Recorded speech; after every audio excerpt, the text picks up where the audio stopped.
Tune into the Salsa Kings Network. Crack one open if you dare, creeps.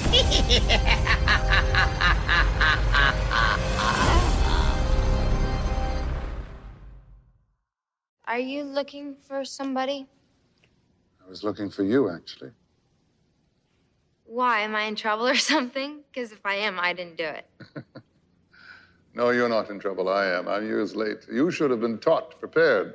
But I wasn't certain until just now that it was you.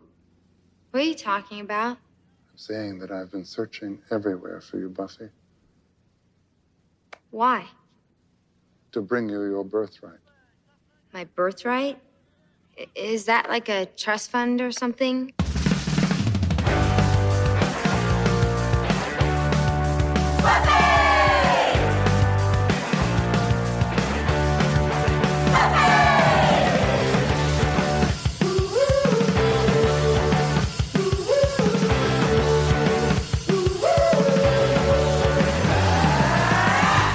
And welcome to a very special bonus episode of Boys Watching Buffy. We're just two boys watching every episode of Buffy the Vampire Slayer and giving our thoughts, our reviews, our reactions.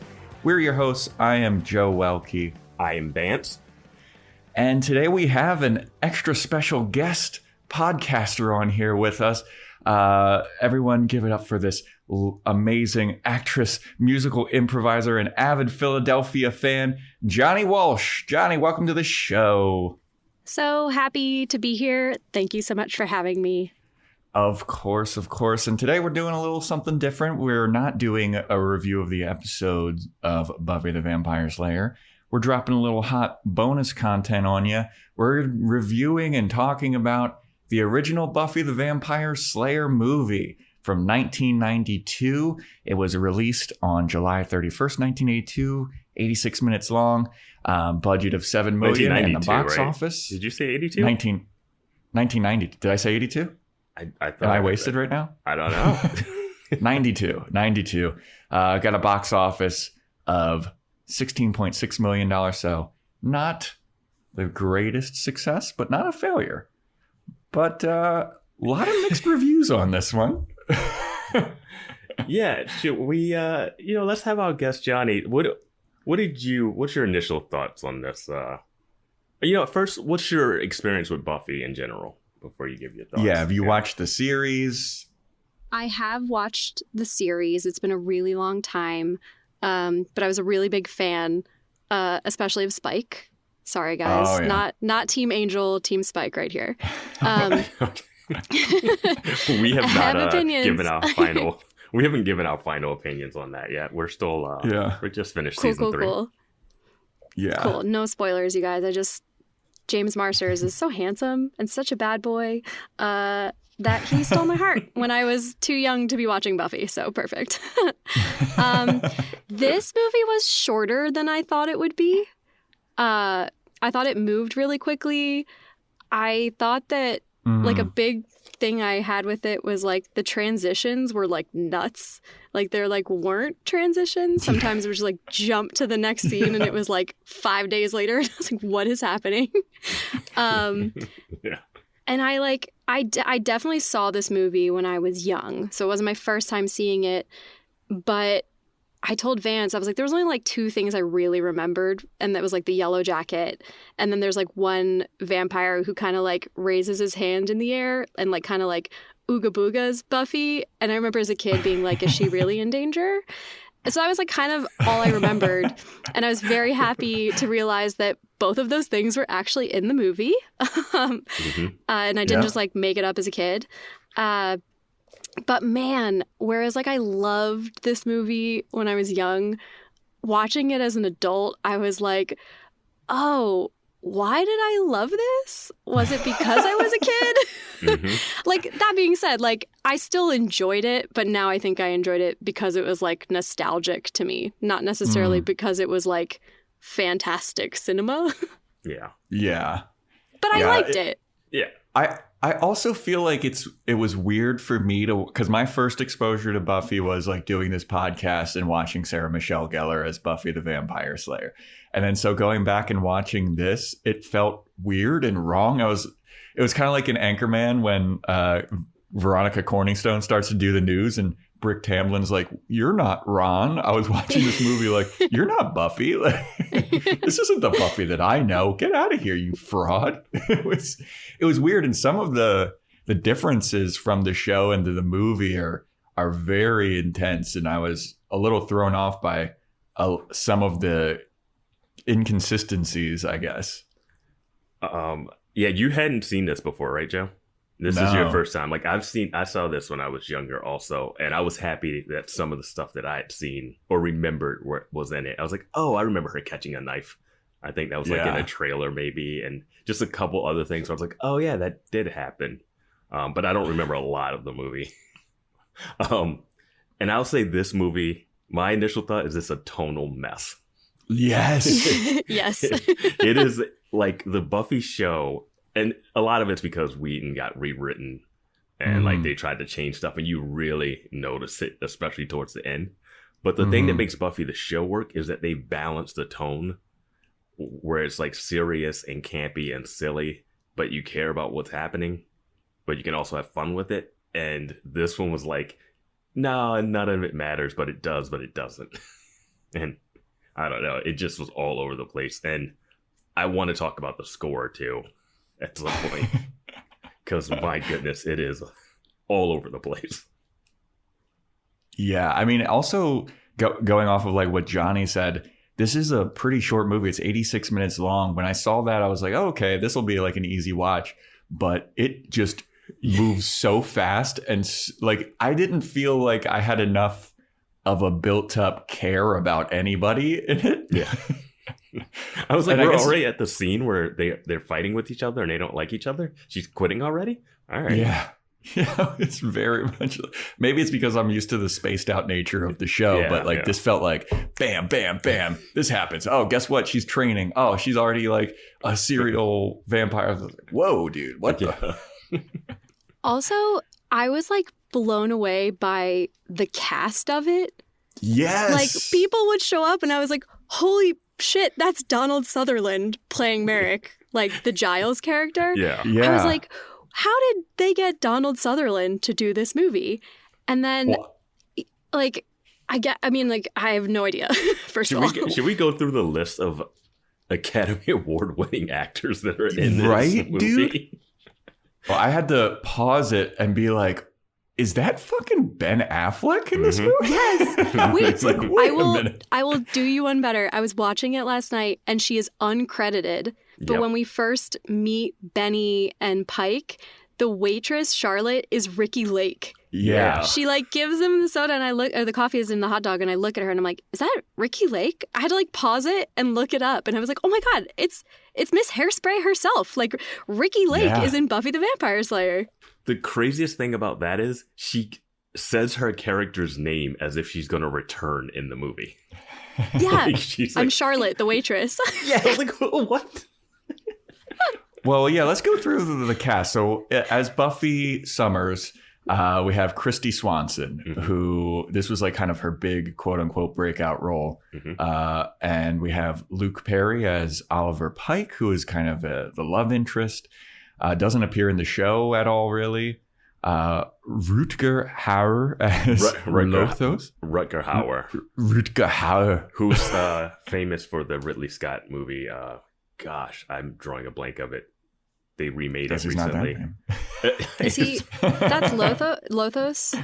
Yeah, Lothos. Yeah. He was in the original Blade Runner. Yes, that's what I mean. Yeah, Blade Runner. He's the main character, the main villain in Blade Runner. Like he was basically like the villain of like the 80s, like a big time. Because I'm like, who is it? I only know him as Lothos. Like I've seen those movies, but I haven't seen them in a long time. So whenever he pops up, I'm like, oh my God. That's Lothos from Buffy. And like all my friends are like, why is that the reference? I'm like, I don't know, you guys. It just is. He's in a movie called Hobo with a Shotgun. That movie's fantastic. He's the hobo with the shotgun. Yeah. Incredible. Yeah. Then, of course, we got Donald Sutherland as Merrick, who is Buffy's watcher. Paul Rubens, who I was like, wait a minute. Herman. Yeah, Pee-wee's in this as Amelin. And then randomly just like Hilary Swank is in it. This was her debut as a major feature film. David Arquette's in it. We've got a bunch of I don't know who. Okay, the principal is Stephen Root, who you would know from Barry Office Space. Right now.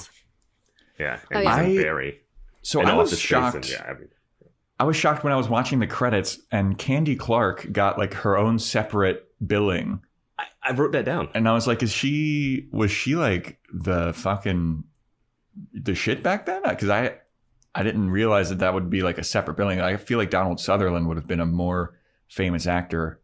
And Candy Clark plays Buffy's mom, who has like maybe 3 to 4 lines in the whole movie. Yeah. And she gets a separate title billing. And I went to IMDb afterwards. I was like, did she pass away during the filming of this? No, she's still alive. Yeah. So I have no idea how she got separate credit. Like, I was like, it's alphabetical order, but no, that doesn't even make any sense because it's so separate. I don't know. Yeah. But in like super tiny roles, we got Thomas Jane. Mm-hmm. This was also his like debut on a feature film. Ben Affleck, Ricky Lake, as we said. Seth Green's in this as a vampire for like 3 seconds. Yeah. And yeah, man, it's just so wild. Like the all-star cast that they assembled for this movie and how much of a just disjointed kind of mess that it was. I mean, the original script apparently got turned into the Buffy origin comic. But they kind of rewrote a bunch of stuff. But that script must have been great. Like, the premise is still solid.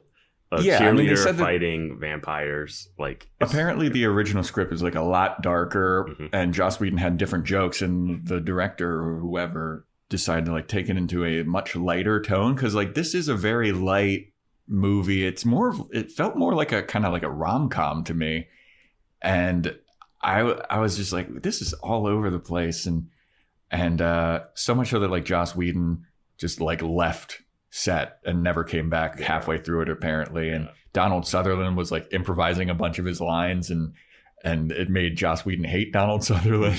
He was like, that guy's a dick, and it also made the script just kind of a mess because he was improvising a bunch of his stuff.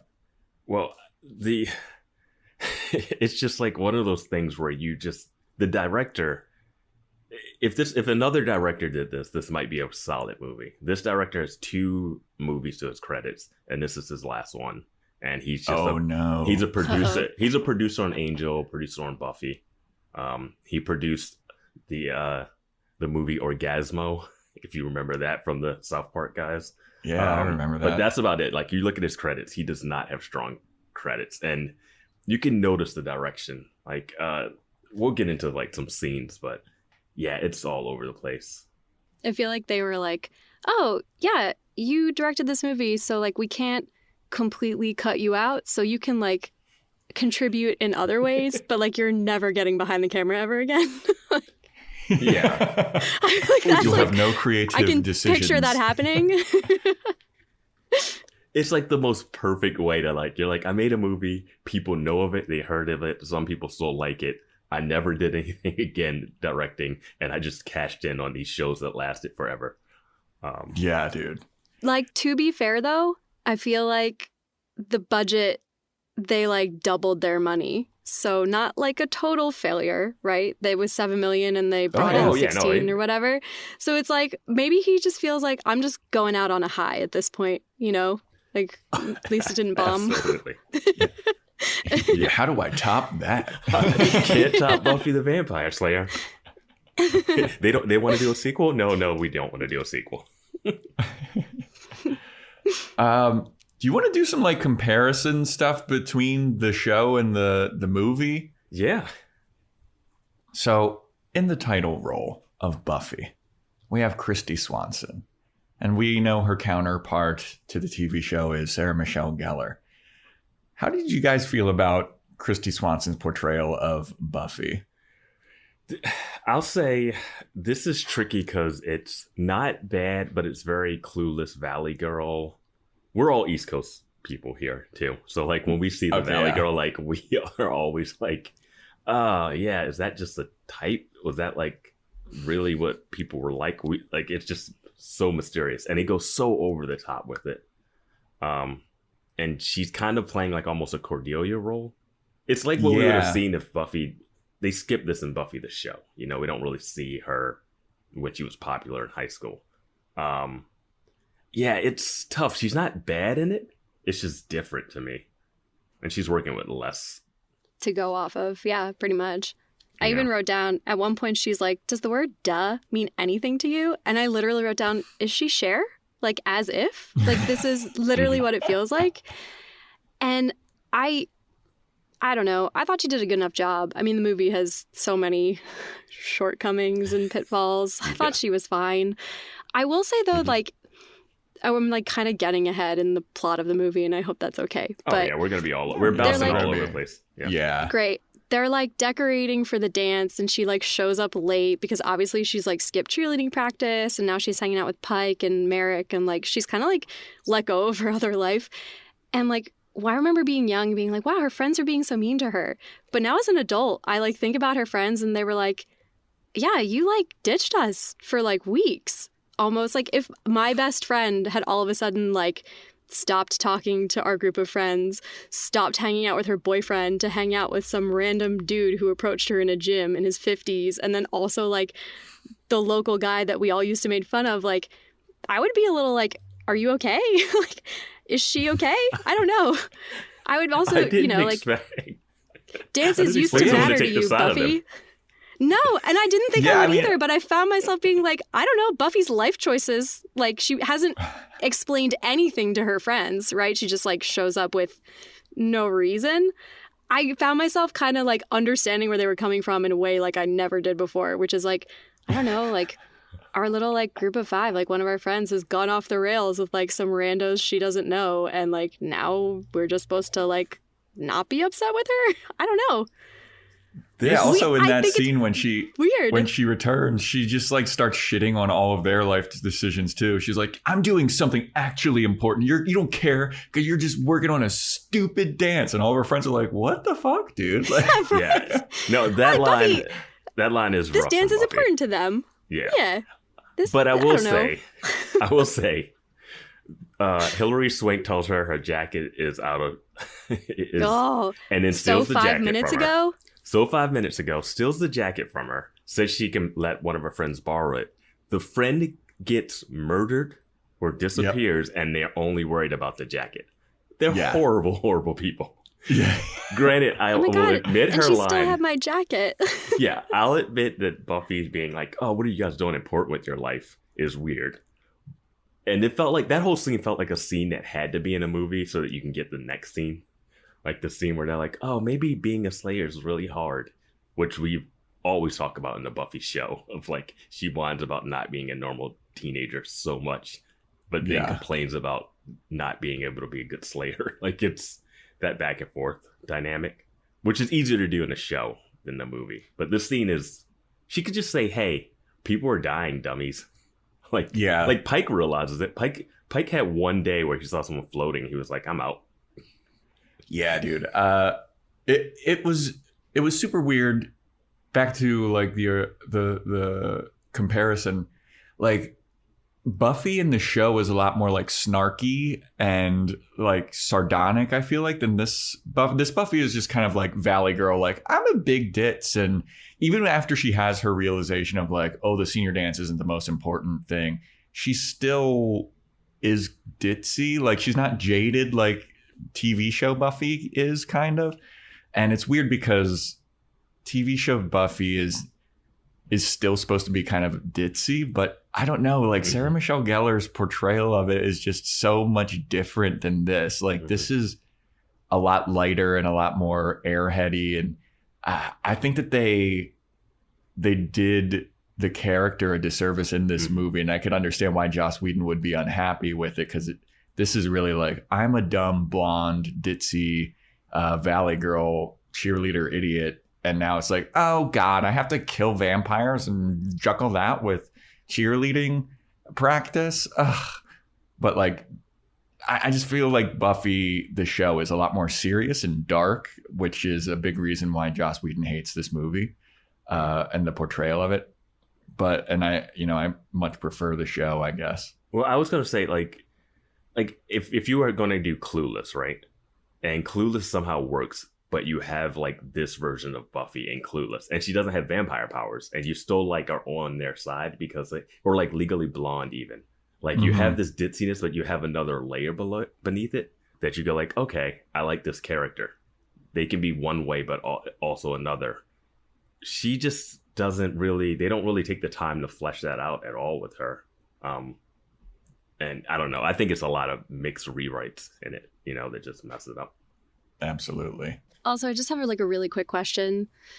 And it doesn't really matter. But you know how she's like, oh, what makes me different is like my keen fashion sense. And then like that's like the big thing of how she like does the hairspray. Mm-hmm. Are we like including like hairspray and hair in fashion? Because I don't. So like, yeah. That's so nitpicky of me. But I was like, that's not, I mean, maybe it is, but I've never been like a hairspray girl or like a fashion girl anyway. But I've always thought those two things were different. So... I 100% agree with you, and this is coming from me, who has a fashion corner segment on our regular podcast. I have a fashion corner question for Joe later. There is a reason why costumes and hair and makeup are two separate departments on a movie set. Yeah. Yes, two different trailers, two different departments, whole different set of people doing it. Mm-hmm. Hair and makeup is not fashion. No. It's part of like you can have a fashionable haircut, I guess, or like a cool haircut, but I would not categorize those two as like, here's my fashion sense, and then pulled out a fucking hairspray. Because we brought it up, this was a moment that I had to like circle at the end of the movie, where she's on the dance floor and Pike tells her, like, you're not like other girls. And she's like, I am exactly like other girls, right? Doesn't she say that? Yes, I am. And then the next scene later, she's with Lothos, and he's like, you're just like the other girls. And then she's like, no, I'm not, because of my fashion sense. It's like the movie doesn't know what she wants to be.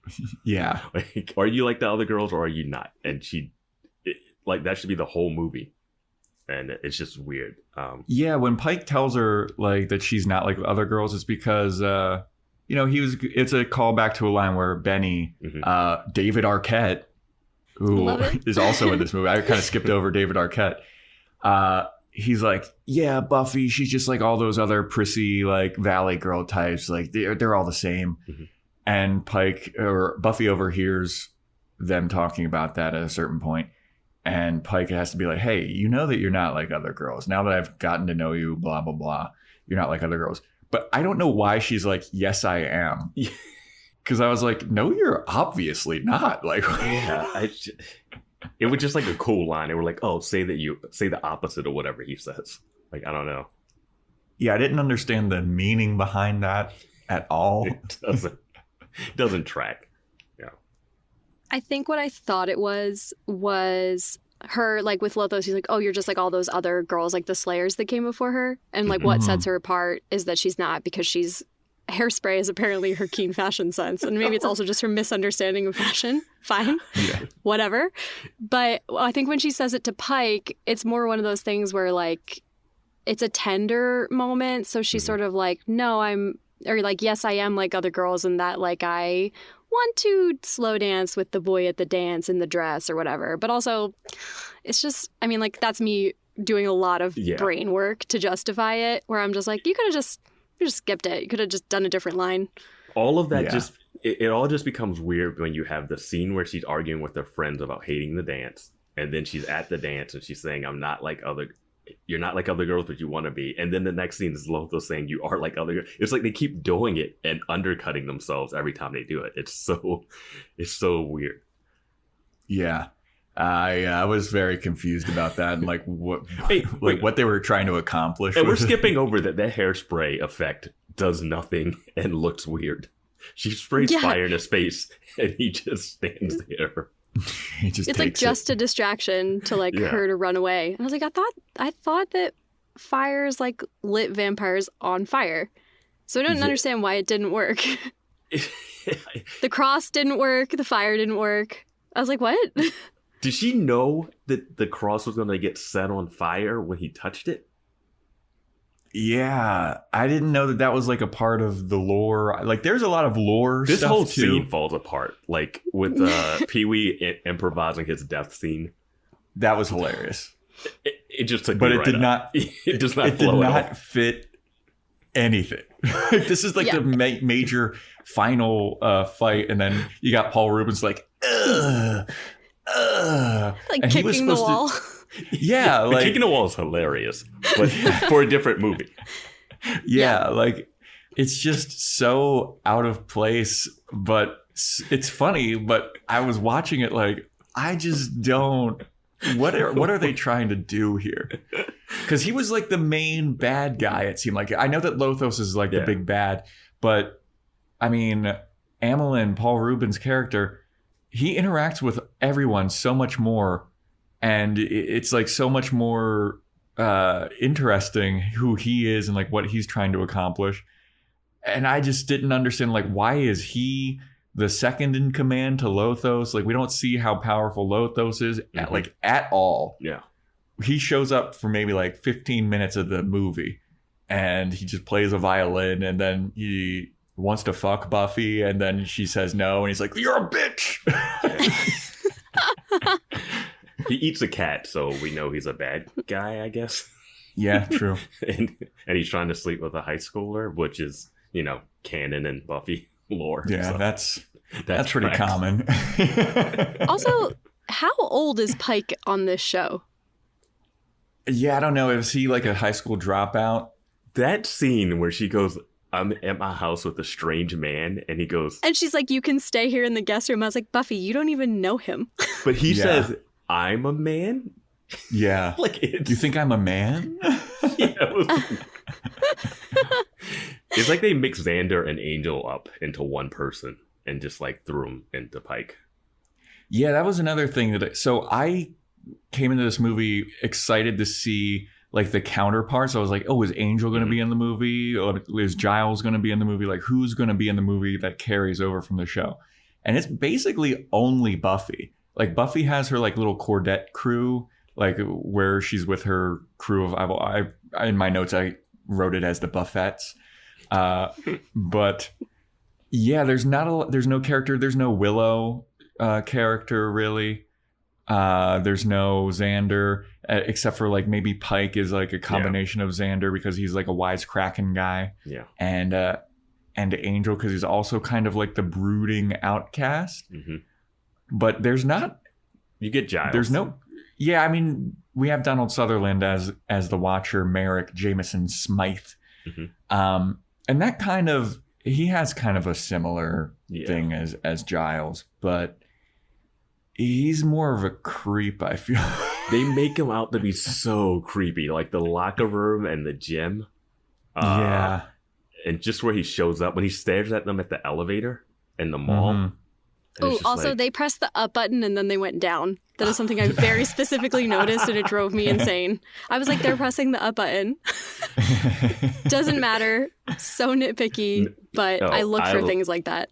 Yeah, that's great. Well, it's also nitpicky too because he stops the elevator and he's like, oh, it opens it up and Buffy's like, "You're so rude." Like it's like rude to get on an elevator with them. Like there was room. It was a big elevator, But like Donald Sutherland showing up in that basketball court just watching Buffy do backflips, and that carries over from the TV show. Yeah. I mean, there was one part at the dance where I was like, it's not quicker to get the steak by doing backflips across the room. It felt very Power Rangers-y to me. I wrote that down. I was like, she should just run to it. It takes more time to do back handsprings. Yeah. Like, she was just like flipping all over the place. Just imagine her at the house like, oh, I'm going to get something from the kitchen. Cartwheel, backflip. I mean, it is very impressive. And that's how Donald Sutherland... No, it's impressive the first time you see it. Well, he looks at her and she's doing that. And he's like, "That's how I knew you were the chosen one." It's like, any gymnast can do that. But also, like what I found really cheerleader is like worth their weight in salt could do like handsprings. Yeah, it's like a high school cheerleading requirement is you have to be able to do a back handspring. At least it was for like my younger sister in high school a few years ago.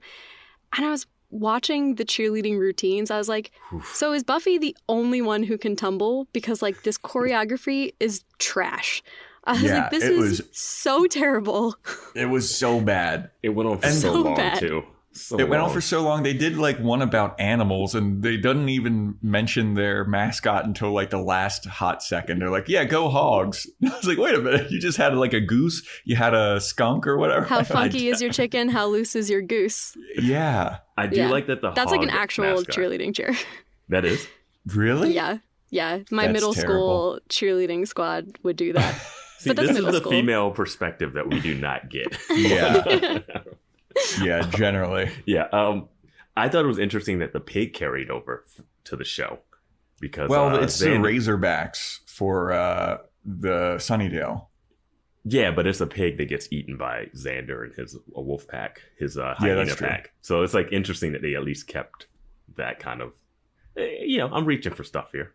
Yeah. That mascot was creepy though. That mascot was I horror. wrote that. That was the first horrifying thing about this movie. He shows When they're up, like- that's a killer. That's a killer Yeah. under that mask. This is like the era where they had opening credits. Like, they don't really do that in movies too much anymore. So they had this long, drawn out opening scene of Buffy just like doing all kinds of cheerleading in her squad. And then they show this horrifying mascot. It's just like a regular dude, and he has like a mascot body, but the head was way too small, and it was like plastic. That's what the problem is. It's anti-Disney. It's like the head isn't proportional at all. Yeah. Yeah, and then when Buffy's doing that opening dance routine, and she winks at her boyfriend, who is Jeffrey Kramer, is this guy's name? I was like, oh, so she had like a jock boyfriend in this movie. Like, this is such a different take on Buffy. It's so bizarre to see. To be like, this is the same character, but not really. Yeah. There is some carryover. Like, Merrick is in the TV show. It's that guy, Ronald Rail or whatever.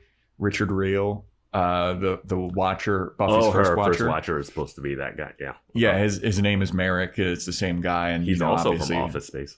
Yeah, and obviously Buffy is in it, but to see this different take on it is so bizarre. Like, it's like a different world line of like what could have been, and I could understand why. I think I've said this before, but I understand why Joss Whedon was like very unhappy with what happened. Absolutely. At first I was like, oh, this is going to be Whedon just being a jerk and hating it. I'm like watching this. I'm like, oh no, they butchered your vision of this thing. Talking about movie Giles.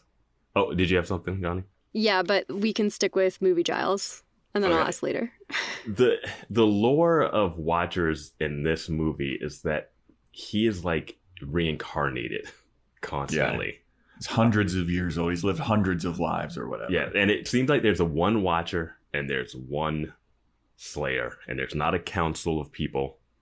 There's just one guy who just comes back to life I feel like he has to. Does he take over a body, or is he born again? Because it feels like if vampires exist, there's a good 18-year gap every time they kill a Slayer where they can just run wild. It really just messes everything up logically. Yeah, because if it's also a baby Watcher, like a 4-year-old trying to train a Slayer, like that makes no sense. So it would make more sense if he takes over a body, like transfers consciousness. But where is he getting that from? And why does he dress the way he dresses? Like, dude, he dresses like a hobo, dude. Like, you don't have to dress like that. That's like, you can wear whatever you want. You've been alive forever. You've seen the fashion change. Try to blend in a little bit. Yeah, it was interesting to see. So in the show, they make mention of like, these are rules and shit that's been around since the dawn of civilization, like the Watcher and the Slayer stuff. So it was interesting to open the movie and go through like several dream sequences where you see Slayers throughout history, in the Dark Ages. And I think that's the only really era that they show, but they mention a couple other ones. Did you like that they called this era the Light Ages? Yeah. Did you also like that a lot of the product placement were like something light? Like when her boyfriend comes over and the parents go out of town, he was eating Doritos Light. Like it said Doritos Light on the bag. I was like, is this all a joke? Or are those I real? did not notice that. I saw the Diet Pepsi when she goes to talk to them about the They had dance. Diet Wild Cherry Pepsi, and I was like, I didn't know that was around back then.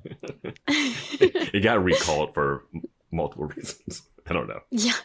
But yeah, it was cool to see that. And I feel like we're missing a bit of that in the show. But is that that's not necessarily the most interesting thing. Like we've grown so attached to the character Buffy that it'd be weird to like go back in history and see some of this.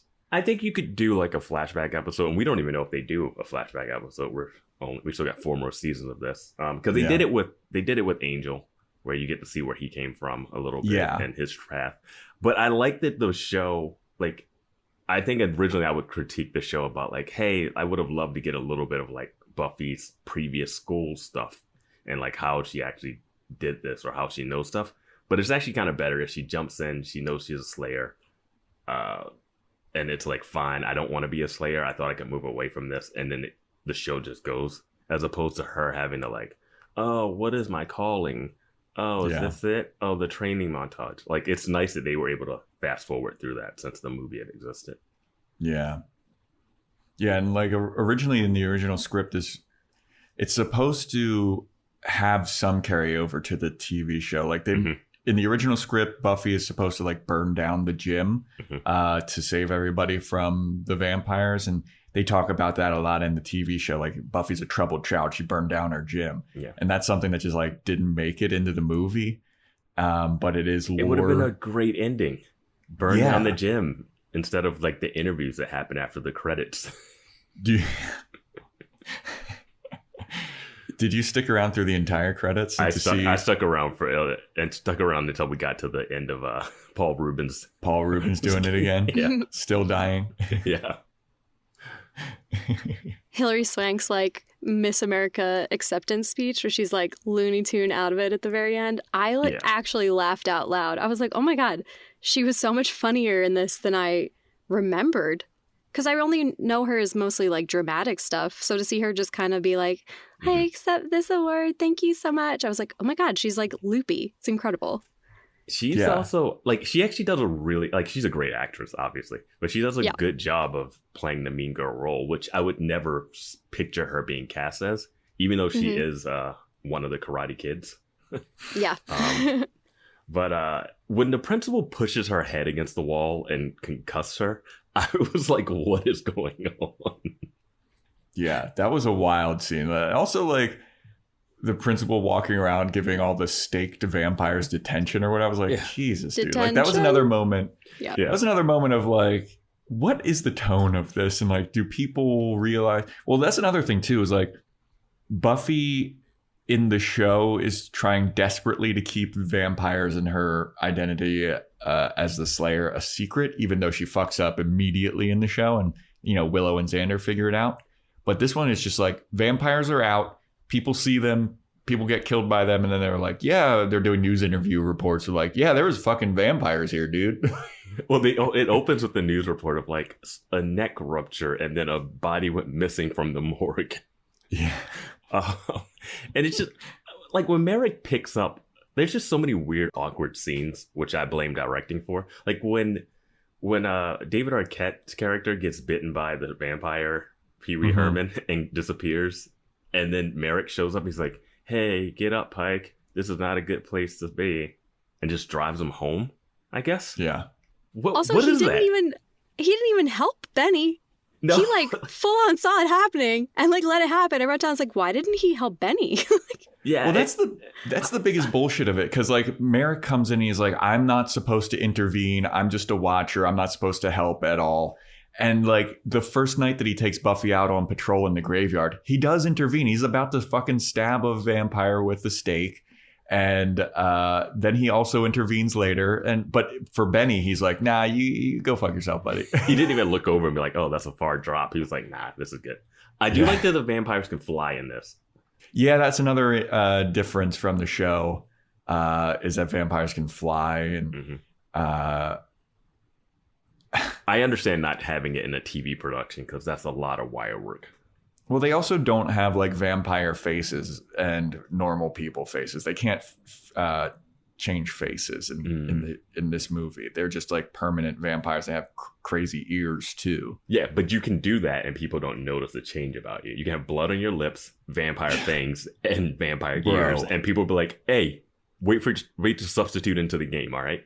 Yeah. The Growler, the basketball player, when he showed up, I was like, does nobody else see him? Like, and then that's why I couldn't understand. I was like, do people just not, they're just all like trying to be ignorant of it because they want to watch the basketball game, or like, and then like Buffy was so weird and she like attacked the basketball player. I'm like, the guy with fangs and pointy ears and like blood on his mouth.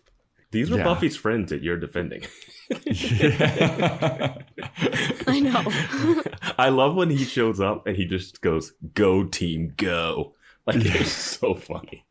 He's not even like trying to hide his fangs either. He's like dribbling the basketball with like fangs out. Just like... I think he's flying at one point and they don't show him flying, and they just cut to the ref talking to the coach being like, "Hey, this isn't allowed."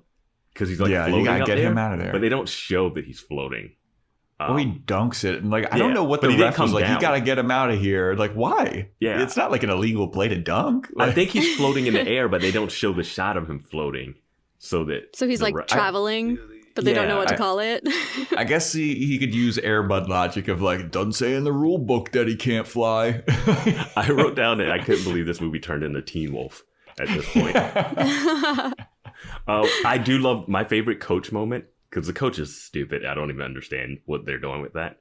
I do love when he checks in and he gives the warm up to the coach, and the coach starts folding it up. Yes, so good. I was like, what is this world, man? Yeah, it's a very interesting take on everything. Also, we talked like very briefly about that first night that Merrick takes Buffy to the graveyard. I have a couple questions, because they left the gym like basically right after cheerleading practice. And then like the next scene was immediately cut to the graveyard, where it was like probably 9 o'clock at night. So there's like hours missing where I like don't know what happened. And then he was like, oh yeah, I wrote it down. Like Robert Berman was the kid who died. He's like, oh yeah, he died 3 days ago. And in my head, I was like, that's like really quick to get a body in the ground. Like usually like you would have to do an autopsy, or you would have to like have a wake, or like sit Shiva, or like whatever. And they were like, nope, that's it. And 3 days later, he's going to pound out of the ground. I was like, no, then like, what are the rules? I don't know. Okay. How did they get the funeral arranged that quickly with a tombstone engraved? 3 days is not enough time. It's not. This is a gripe I have with the show a little bit, with the graveyard stuff. We are told multiple times that to turn someone into a vampire, you have to actually like drink the blood of the vampire, and like they turn you into a vampire. Yet they are constantly in the show at graveyards waiting for people to pop out that just turn. So are they turning automatically in the show, or are vampires turning them into vampires and then just letting them get buried? In the show, like everyone's always popping out of graves without being fully turned, and I just don't really understand why that is. Yeah, and you'd think like if they were going to be turned and they're buried, they'd have like vampires standing guard, be like, oh, we got another one in our ranks, let's make sure that they don't just pop out naked for the Slayer to kill. Angel says vampires are very picky about who they turn into vampires, so like I don't understand why like this like accountant is popping out of the grave in like the Buffy show. This like what potential banker. Do they see? Yeah. I can't speak for Buffy lore, but I have read a lot of vampire fiction. I like love Vampire World, and they like usually are. They're usually very particular about, because it's like a weird like bloodline thing with progeny and vampires. Yeah, it's usually not just all like slapshod, like that guy looks yummy, like let's turn him or whatever. But I guess they were building a legion for Lothos. Yeah, so that's what Emlyn, Paul Rubin's character, says, and he just seems like more powerful than Lothos to me. Like he just, I don't know, maybe because we see him more, but Lothos doesn't do shit. It's the master issue, you know? Like, yeah. I wrote down, like, why does Lothos come up and then just all of a sudden just start shitting on Emlyn? Like, hey, I'm bringing you back to life. I'm feeding you. I'm getting people. I'm prepping the town. And he's like, you let this one kid get away. Yeah, it's crazy that you survived this long. Does he think... looking at him like, what the hell, man? Does he think that Pike is like they all know Slayers are girls. So what did he think? Why was he so mad that Pike got away? He didn't know. Pike didn't. Like, Amblin wasn't going after Buffy. Buffy just happened to show up there. Yeah, I have no idea. Yeah. There's a lot of confusing logic in this show. Movie. I mean, well, in the show too. But one of the things that confused me too, and we get into this, we got in trouble for this on our actual podcast where we're reviewing the show, is our Discord fans will, if we don't know all the lore of the vampires. Yeah. So this is one that we got in trouble for quite some time, or people get annoyed at it to this day, is whether or not vampires can go into places with an invitation. And they make a mention of it in this movie, and specifically in the final scene. Oh, yeah, good point. Good point. So in the show, and what we've been, kind of schooled on, is vampires are allowed to enter public spaces without an invitation, but private spaces, they can come in, or they need an invitation to get into a private place. So throughout the show, like, they can walk into a school, into like a hotel or whatever. Hospital. They don't need it. Yeah. Hospital. They don't need an invitation, but like a house or an apartment, they need an invitation. In this movie, Buffy specifically is like, don't worry, they can't come into the school. They need an invitation to come in. But then like 2 seconds later, they're all in, and it's also like, it's a public space, so it's different than the show. It's different vampire lore. Hilary Swank mentions that she invited them in because they're seniors, but Paul Rubens was not a senior, and he was not invited in, but he breaks in. He doesn't go to the school. It's somewhere else. Is that somewhere else? Doesn't she? Like, I was really confused by the end. She goes outside, she fights a bunch of vampires, and then she seems to run away from the school because she jumps through the parking lot where her boyfriend is throwing himself in the backseat of the girl. Which at the end, there's a credit sequence, an interview that really makes that sex scene a little more disturbing than it needed to be. When she's running away, she's like, I can't believe you finished that fast, Jeffrey. Yeah, and then at the end, it's her and whatever the character's name is, and she's like, I can't believe I let you do that to me, and she cries and runs off an interview. Yeah. So, really dramatic, not cool stuff. One of those ones where you're like, let's keep this lighthearted, Yeah. But yeah, Buffy does run away, I guess, from that school setting. Yeah.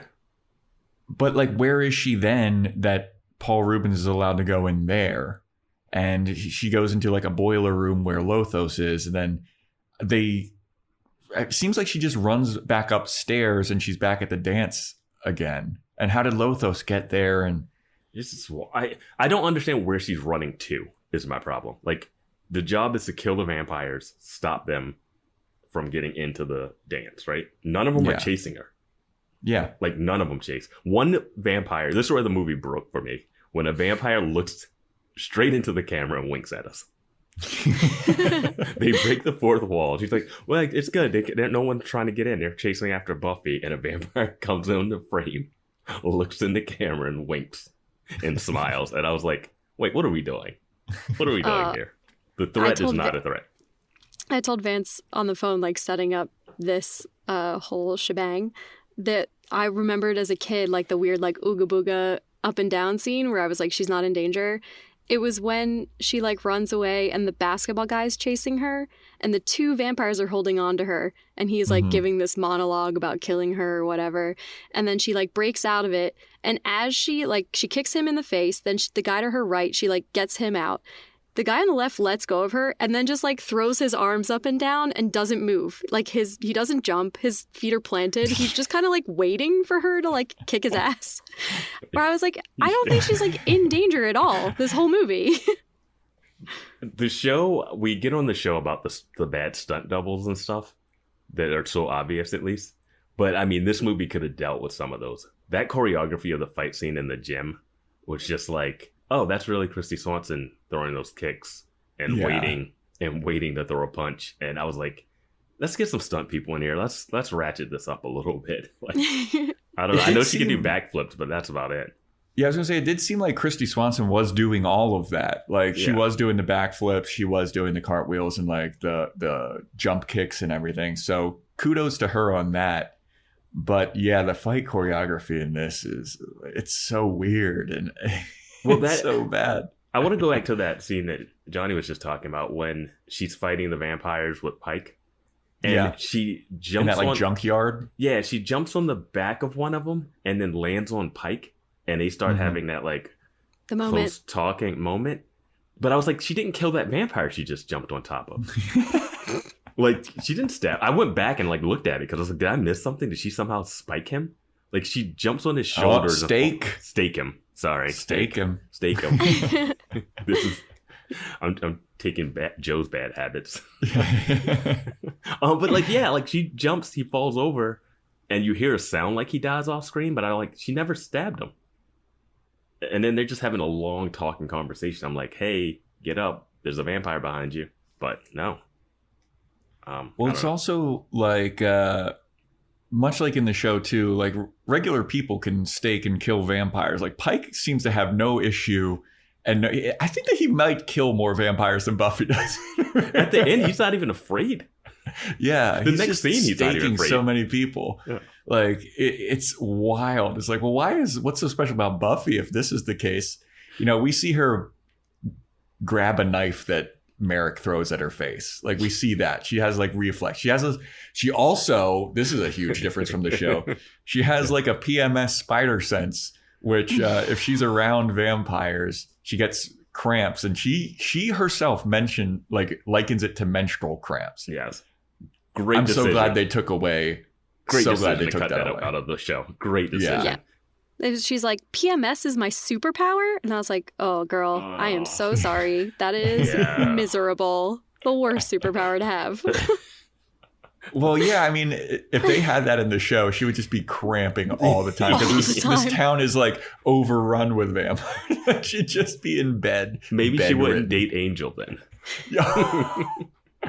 Oh my God, that'd be so hilarious. Just like every time that they're near each other, just cramping so hard. But it seems like even that spider sense like goes away because when she's fighting everybody in the gym, she's not like grabbing her side or anything. She's just like whooping ass. And I guess she got used to it. Women without that sense go through that and they're not hunched over all the time. Well, yeah, I know that, but they make such a point for her to like be walking around like, oh no, oh God. And then like later on, I guess she just gets used to it, you know? Well, she only has one rule that she learns from Merrick, and it's like, don't fight more than one vampire at a time.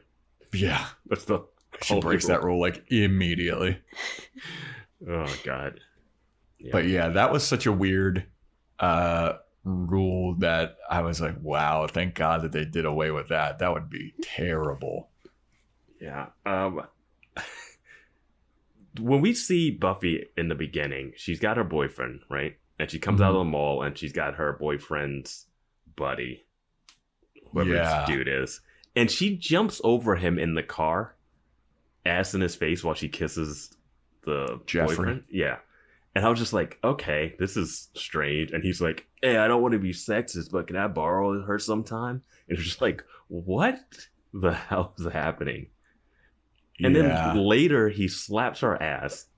Super hard, dude. In front of the boyfriend. Yeah. What kind of weird relationship does that guy have with the boyfriend, you know? She flips him, and then he's like, oh. And then the boyfriend's like, hey, keep your hands off my thing. And I was like, oh my God. Yeah, that was a weird thing. And then Buffy looks at her boyfriend like, don't even fucking talk to me, dude. I got so much more stuff going on. She says, she goes, I can take care of myself. And he just goes, well, I really feel needed. And I was like, whoa, dude.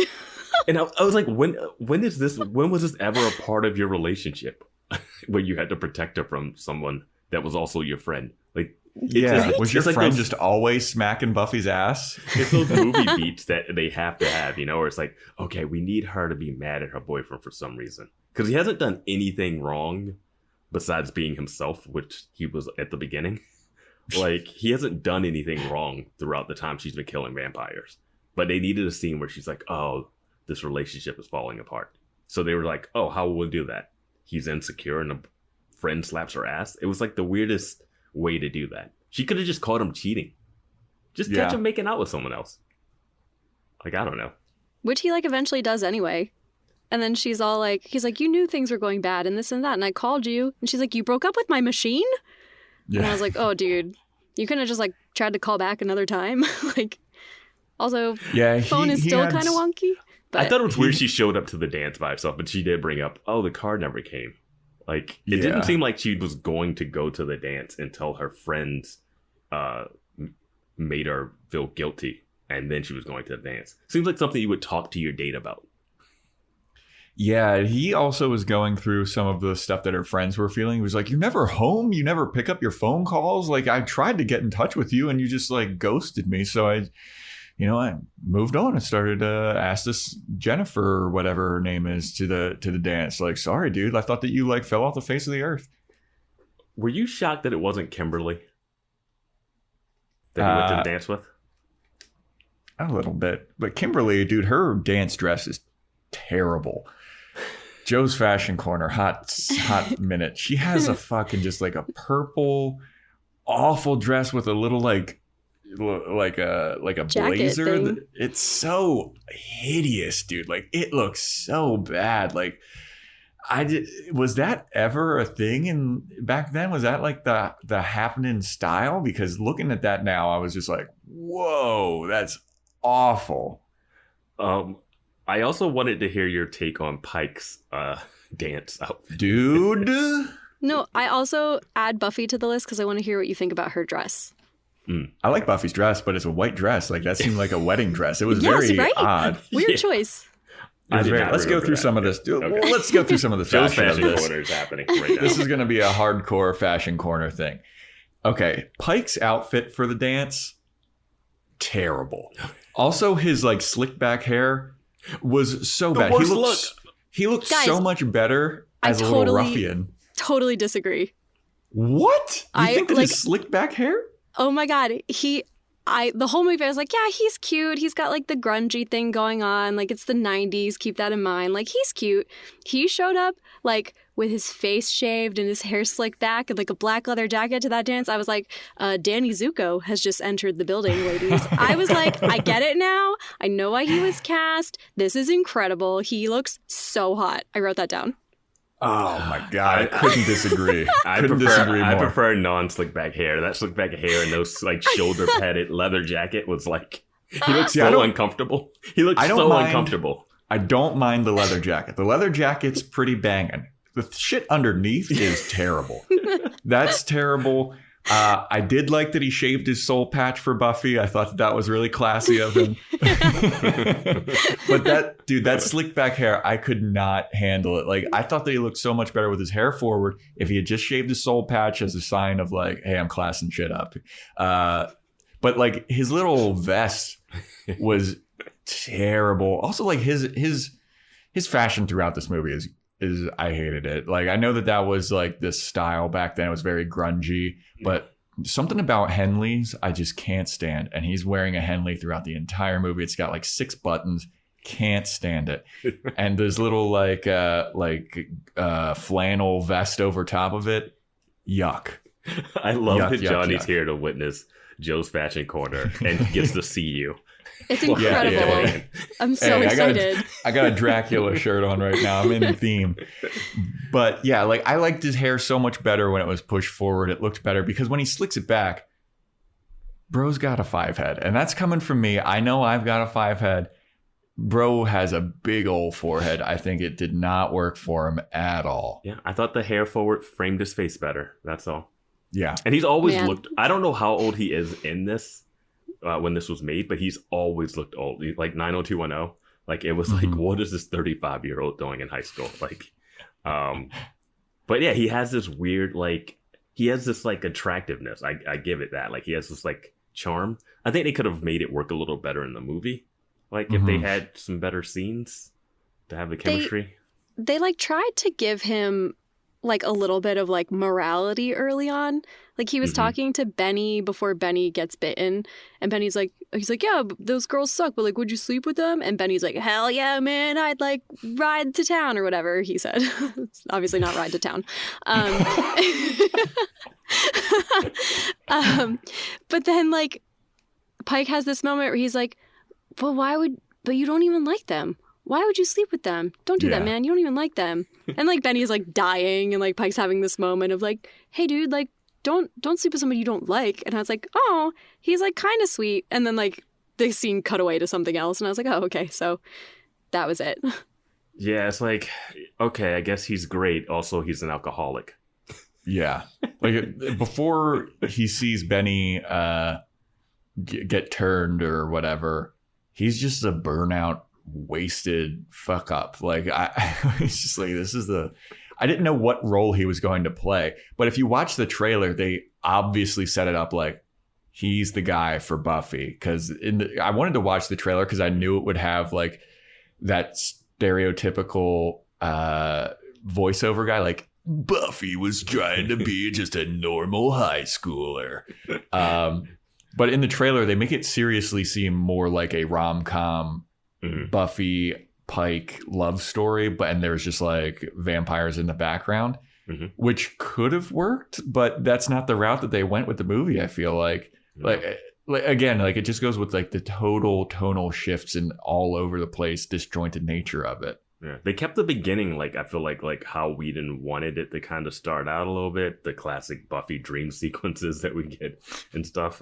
Yeah. But then at the end, they were like, hey, we need to really drive home that this is a fun, campy, little rom-com-y teen action thing. And they just didn't, they didn't want to go hard with it at the end, like a fright. Even I think a movie from my childhood that I haven't rewatched is like Monster Squad. Just because I don't think it's going to actually hold up. But it's like a bunch of kids fighting like Dracula, the Wolfman, the Mummy. And it's like one of those comedy, but like I feel like they're actually under a threat. And like Johnny was saying, you never feel like Buffy's ever in danger at all. No. Well, you only see her fight like 4 vampires before she's fighting Lothos.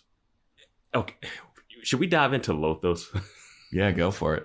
Guys, can we talk about his like big entrance where he like comes down from the ceiling and he has like the most dramatic like cape swoop out? I laughed out loud. I was like, I know he's supposed to be scary, but this feels like Lothos the musical. Like he's coming down to like have his big opening number. Like that is all I could think of was like, what would his song be like? Yeah, that's such a great way to put that. Yeah, so so opera true. style. Yeah, like if he just started playing the piano, like he has a really Liberace. Cut out Liberace. Oh yeah. To him. And this scene is again where I talk about the direction. The girl is like been kidnapped by a vampire. Yeah, she's Cassandra. lying there. Yeah, Cassandra's lying there, and she's just like, "Oh my god!" Like she doesn't react like she's seen a vampire for the first time in her life and is about to die. Like it's the weirdest no energy scene.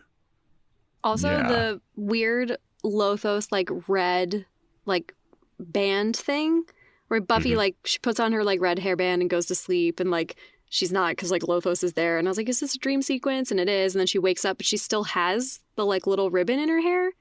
All I wrote down was like, did women put ribbons in their hair before bed? Because like I don't know a single person. You that. No, I was just about to ask you that. Was that like a thing, like to keep your hair in, like looking good for the morning or something? Because I didn't understand. I was that like, is at she all. keeping? I was like, oh, I guess that would keep the hair from your face from around your ears. I was like, what is this? So hear me out. Yeah, that was this super is a confusing for me. Little bit of a leap. The only other like image I have of that happening was Sandy from Grease. When she does the Sandra Dee number, she ties her blonde hair, she's wearing a white nightgown, she puts like the little ribbon in her hair, and she's like super innocent, and she's like, woe is me because like Danny's a bad boy or whatever. So in my head I was like, are they going for that like she's innocent like Sandra Dee type of thing? But all I could think of is that ribbon comes later when he's like kind of like doing her neck over to the side in the boiler room area. And all I could think of is like, do you remember that childhood, like, scary story about the little girl who always wore the ribbon around her neck? No. No. Okay. So I don't know if this was like a small town outside Philly thing, but like all my little girlfriends knew this story and we told it at Girl Scouts and it was terrifying. But it was basically like this little girl like moved to a new town and she wore a little ribbon around her neck and she would go to school every day and like people would make fun of her and then like people would ask her what it was and she was like, oh, it's just like a special ribbon that like my mom and dad gave to me. And then, like, the story goes on and, like, kids are getting mean. And then all of a sudden, like, some kid gets dared to, like, untie the ribbon from her neck at the playground. So they do. And her head falls off. Yeah. All I could think of was that fucking terrifying story from being a kid that gave me nightmares for, like, literal weeks. And I think about it to this day. It's so crazy. That's awesome. Yeah, I have heard that story. But I heard it very recently. Like, that wasn't something that I remembered growing up or anything. But, yeah, I heard that very recently, but I guess it's just because Vance and I weren't wearing ribbons around our necks, you know? Well, and I mean, we have that thing where this is the first time we learned that Lothos wants to sleep with her and not just fight her. Yeah, did he do that to the other Slayers? Merrick is that like, just what he does? Merrick is like, stop, don't take this one. Like, yeah, she's not ready. What was she's not ready? Because she's already had sex too, by the way. Like she had sex that first night with her boyfriend. You sure? You know that? Oh, I'm pretty. They were like making out, and it faded out. You thinking she's not having sex? We have a bad track record of guessing who has had sex and who hasn't. I think in this one she was having sex with him. Okay. Because I feel like she's a senior. Yeah, I feel like he would have walked. He would have not been dating her at all. Like. That scene seemed like they ended up hooking up. Well, he did say that when he left her, when he's at the dance with Jennifer, he's like, I'm a man, I have needs. Yeah, but but he also said she wasn't around, and she's never around anymore. So he was fine dating her beforehand. She was, I don't know, like, I think she was, I'm not, like, shaming her for sleeping with her boyfriend at all. I'm just saying I think she was sleeping with. And anyway, back to Lothos saying, and Merrick saying she's not ready yet. What does that mean? Well, even Lothos, after Merrick dies or whatever, Amelin's like, are we not going to kill her? She's a Slayer. And Lothos like, no, she's not ready yet. Like, what's this weird honor you have right now? This movie fell apart right there for me. I was like, everything went to shit right there. Like, Merrick gives her like this cryptic thing about listening to the sound, which is like from Hamlet or something, I think. Which makes no sense at all and pays off in the weirdest way possible. I just didn't understand what Lothos' deal was. Was he trying to marry her? I thought he was trying to kill her, but that's what I thought. He had the opportunity to, but then when America's like, she's not ready, I'm like, she's not ready to die? I'm pretty sure she's probably not ever going to be ready to die. She wants to graduate, move to Europe, and marry Christians later. So, like, dying doesn't fit into those plans. So then it was like, oh, it's like a weird sexual tension. Yeah. And the first time Lothos showed up and he had like the pale face and the red lips, I literally wrote down, I was like, this guy looks like Snow White. He does like not seem threatening to me at all. He just like is a weird old dude who's into like young chicks. Like, weird. Well, at what point would Buffy have been ready? Like, when would Merrick have been like, all right, she's ready. I taught her, you know, what was he trying to teach her? I don't know. That she would have been ready, you know? She's more capable of killing him, so now it's time for her to go and fight and die. Because apparently this guy has been killing every Slayer every time. Yeah. So the Watcher Slayer thing doesn't... Is it over? Are vampires done now? Like, what? At the end of this movie? Yeah, they drive off on a motorcycle. Of course it's over. He keeps getting new motorcycles, too. This dude with no money. Well, they just steal motorcycles throughout the entire movie. Like, he has a dirt bike. He has a motorcycle. Yes. He got a different, like, it's crazy. I loved when Buffy steals a motorcycle and just crashes it into the car. Well, when she crashes it, and then she runs off, like, flailing her arms. Like... What are you going to say, Johnny? No, there was like one of those other moments. Oh, she like steals the motorcycle and it's a bunch of like old like biker dudes and they yell at her. They're like, oh, you want like real power between your legs?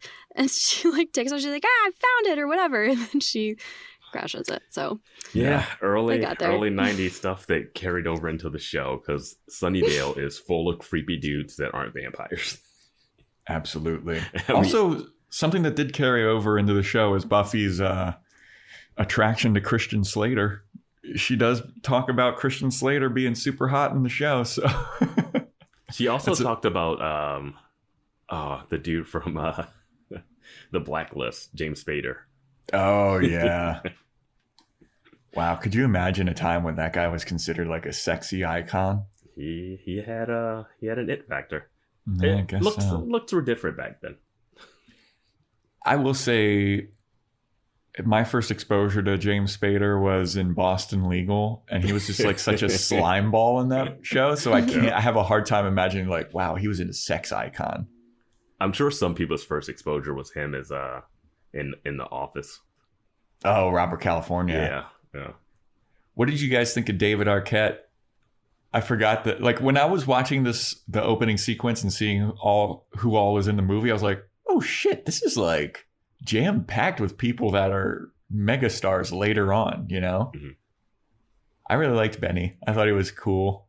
I liked his hair. He looked It needed cool. more of him. If it was just him and Paul Rubens and no Lothos, I think it would have been a lot more fun. Oh, agreed.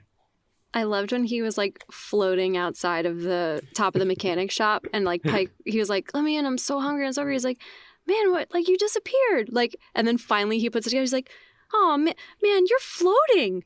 You're floating, man. And I was like, oh, thank God he finally noticed. Right. But Benny was like, oh, let me in, man. I was like, very convincing. Like very convincing. Like if I wouldn't have let him in, but in an alternate reality, if I wanted to see what could happen and be like, you made a good effort, I'll let you in. We'll see what happens. Yeah. Most people die from vampires due to curiosity. 100%. He's like, let's see what this is like. I don't know. Let's see how this plays out. Yeah. Well, a big fuck up in that scene particularly, and I noticed it, and then I read about it on IMDb on like the trivia side, is you can very plainly see David Arquette's reflection in the window. But then they make a specific thing of like, oh, you can't see the vampire's reflection when Pike is driving in his van and he looks through the rear view mirror and he can't see the vampire's reflection. But like David Arquette, you can absolutely see his reflection in the window. I'm glad you brought this up, Joe, because you had brought this up in the episode with Kralik when he takes the selfie with Buffy's mom, Joyce.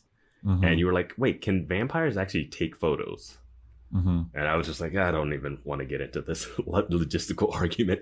But in this, Benny is clearly in a photo booth and they clearly show that no pictures come out. It's just all black. Yeah. And people in our Discord wonder why we get confused about the vampire lore. Yeah, the vampire lore is all over the place. Yeah, like in this one, crosses don't do shit. Well, they don't really do shit in the show. Like they kind of have a little bit of like a defense mechanism, but in this one they don't do shit. They can fly. They can't go into public places without an invitation. Like it's all over the place. So, you know, give us a little bit of slack here. Cut us a little bit of slack, because if we had come from watching this movie to watching the show, we'd be like, we'd be even more confused. Yeah. How come Buffy doesn't get menstrual cramps? I'd be like, where are her cramps? Where's that PMS that my favorite part of her Buffy scent?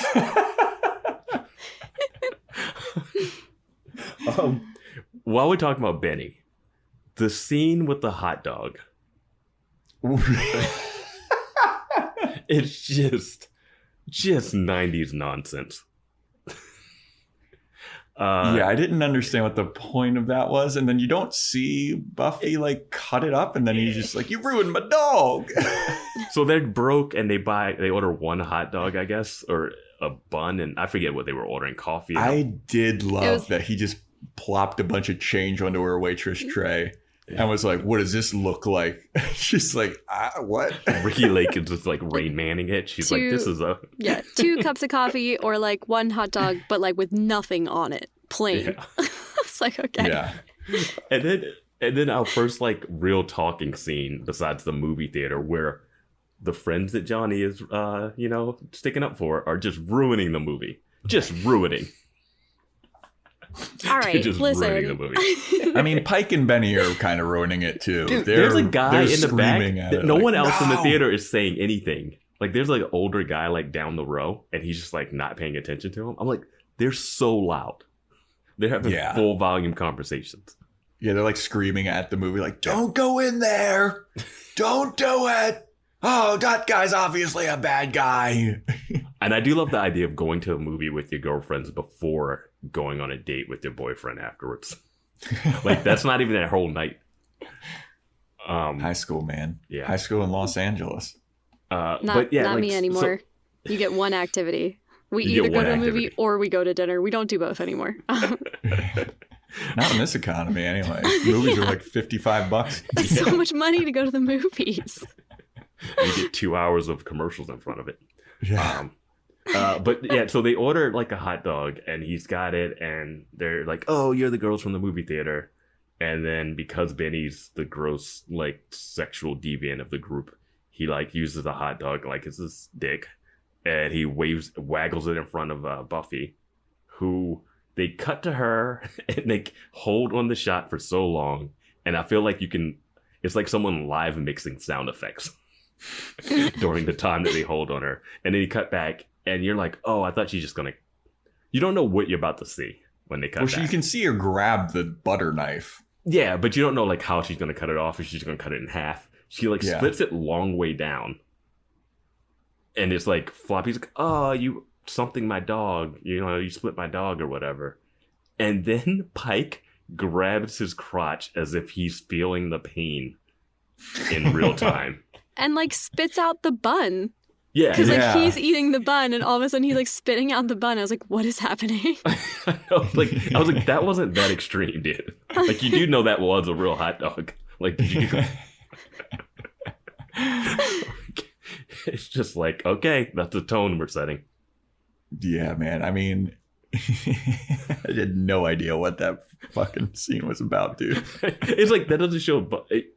Sure, Buffy won't let someone waggle that in front of her face without cutting it, but sure, I guess. I don't know.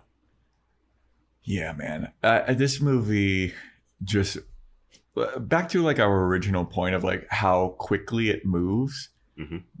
Buffy's training montage is it's just her doing what she already was doing at the gymnastics thing, like doing backflips. And then she adds like punching a heavy bag, and that's all it is. And I will say, I do enjoy that Merrick kind of has the upper hand on her for a little bit. Like in the show, Giles like never has the upper hand on Buffy. Buffy always beats the shit out of him. Mm-hmm. And then me and Vance are always questioning like, why is he training her? What can he offer her? Yeah. Like in this one, Merrick, he does have like, "Here, I'll sweep the leg," and Buffy's like, "Oh fuck!" And then he shows her like, "You gotta stab the heart, dude. Like, why are you having my face?" That was so late in the game. Like, she's already killed 2 vampires in the graveyard. And he's like, "No, Buffy, the heart." Yeah, like, that's the lesson 1, right? Yeah. What year did the original Karate Kid come out? Oh, do you guys know? I have no fucking Was idea. it before this? I'll look it up. It had to be before this. Oh, right? It's definitely before this. Yeah, I think that's an 80s movie. Because some of like the training sequence, I was like, I'm getting like a Karate Kid vibe. And then she like does the thing with the thumbtack in the principal's office where she like shoots the fly. And I was like, oh my God, this is like Daniel's-son with the chopsticks. Except this is like the Buffy version of it. It was 84. Yeah. It was 84 that came out. This is a long time after. Yeah. But yeah, dude, when she is like, puts that push pin in her mouth. Yeah. And like you never see the fly going around, but you see Buffy's eyes following it. And I was like, what the hell is happening here? And the principal's going on about doing drugs and like, "Hey, I'm a cool guy. I did drugs and I saw music making colors." And then Buffy just like spits a push pin into a fly. And then the principal's like, "Oh, okay. I guess that's it." Yeah, that scene is... That's the scene you cut right out of a movie. Yeah, it did not need to be in there. It does nothing. Like, She never uses her spitting thumbtack trick ever again. We saw her catch a knife already that was coming at her face. Like, I don't need to know that she can spit a thumbtack at a fly for it not to pay off at all. And the principal is just, he's fun. Stephen Root's fun. It's a mix of like the first season's principal and Principal Snyder, kind of, you know, with the detention slips. But I was like, what is this scene about? He saw her jogging to school one day and he was like, drugs. Yeah, I didn't understand what his beef was with her. Yeah, like she's not a bad student or anything. She hasn't killed a vampire in school grounds. Like, well, she is a bad student. She thinks that El Salvador is in Spain. Like, she's a dummy. Like, yeah. Just fun. I mean, she lives in the small world of Los Angeles, you know? When you live in Los Angeles, you don't need to know anything else about the rest of the world. Very true. Especially when your future plans are marry Christian Slater and travel Europe. I do think the best scene would be that scene where it's her and Movie Giles talking about stuff, and she says she wants to be a buyer. He says he would have been a great bootmaker. And he tells like a little joke, loosens up a little bit. I'm like, oh, that's the heart of the movie. It doesn't really work throughout the movie, but this one moment where they bond is like, okay. But the movie's going to kill him immediately after that, so. Yeah, what was everyone's favorite scene in this movie? Define favorite, though. Like, it was cinematically the best. Like, you're like, oh, I actually am buying into the movie because of this scene. The scene I just mentioned, I think, just has the one enough with of her and Merrick. It has enough of like, oh yeah, he's good at acting that. He does that like great little joke, and they're having a little bonding moment. It works enough. Like, you're like starting to feel like maybe this could be a good friendship. He could learn some stuff. Maybe a fashion montage would have been amazing if she dressed him up. Oh, she gave him a new suit. If she gave him a doesn't makeover, walk around like a hobo. Yeah. Here comes the makeover music. Oh my god, that would have been so fun. But yeah. What about you, Johnny? Oh man. I think I actually probably agree with Vance. I think that was the most believable scene. Like, it felt the most grounded, like that interaction between them where I was like, oh, yeah, it's still like Buffy and Merrick, but for right now it actually just feels like maybe it's like Christy and Donald, and she's like telling him like loosen up a little bit. Like, it felt more real than most of the other stuff. My most memorable scene is still that guy from my childhood who just jumps up and down and waves his arms and doesn't kill her, doesn't even make a move. Dude, yeah. During the training montage, there's a part where Merrick asks her, "What do you when you dream about Lothos? How does it make you feel?" And she goes, "He scares me," and the scene ends. I was like, "Wait, what?" That's it? Of course he scares. What? Dude, honestly, after seeing this movie, I'm amazed that they were able to like do a TV show. Because if somebody watched this movie and was like, hey, we're going to try and make a TV show out of this, what do you think? I feel like every studio would be like, what? Yeah. No. that movie? Oh, yeah, we like Christy Absolutely Swanson. not. Oh, we're not going to have Christy Swanson. Oh, you're going to recast everybody? Oh, yeah. We're going to have Like, completely you're new gonna characters. keep Donald Sutherland, right? Obviously. No. Donald's out too. Yeah. Oh, you got a bigger name actor. Like, there's like no celebrity, like no one that you've heard of in this show, really. Yeah, man. I mean, I would have a hard time greenlighting it, except for Donald. But yeah, I would have a very hard time greenlighting the TV show after like watching this. Like, I would like, how do you? Well, I guess it's like the TV show wasn't supposed to be anything. It was like a mid-season replacement that just kind of took off, I guess. But I would have a hard time like being convinced after like, well, this is the template. Like, you know, it didn't really go as how I wanted for the movie, but trust me, let's go up, have another swing at this. I'd be like, fuck no, dude. But this didn't make money. This is a time when like a premise, like where a lot of specs were selling. And like this has a premise that's really interesting. Like, teenage girl fights vampires, deals with teenage girl stuff. Like, that's enough to like, all right, sure, let's greenlight it. Let's make a cheap little pilot. They made 2 pilots because we watched the unair pilot. Yeah, and I don't know. It's It's a good show. Everything works in the show enough. Like, the show is miles above this movie. Yeah. What did you guys think about the final showdown between Buffy and Lothos with the fucking katana? Before we get to that, oh my god, yeah. Before we get to that, Joe, what's your favorite scene? It's really hard because I really didn't like this movie at all. Like, it's super hard. I was watching it just like, this is so stupid, and like just how different it is from the show and how all over the place it is. It was really hard for me to really pick out anything. Like, ironically, I can pick out some scenes that I'm like, this is hilarious and like, this is so silly, but it's trash, dude. Like, I mean, I don't want to sound like I know that that's like really harsh, and no, it's not a good movie. Like, it's not a good movie because of the tonal inconsistencies of it. Yeah, I mean, I guess I don't want to say the same thing as both of you guys, because I didn't feel like that was like necessarily like a good emotional moment either. But I guess if you had to pick out of the garbage, like what would be best, like I understand that it's supposed to be lighthearted and goofy, but I feel like it could have been longer to explore the world more and explain some of the stuff more. But it's just so fast, and it seems like she gets to the boss vampire so quickly that it doesn't feel like anything is earned. I'm having a hard time like even remembering like good scenes in it. Like, I'm trying to be like, well, that one had some merit, but every scene I feel like had a moment that took me out of it. Like, I didn't think that, like, with the scene that you guys were talking about that you think is the best scene in the movie, Merrick has this like really weird, goofy laugh after Buffy's like, "You are pretty funny. That was a good joke." And Merrick's like, yeah.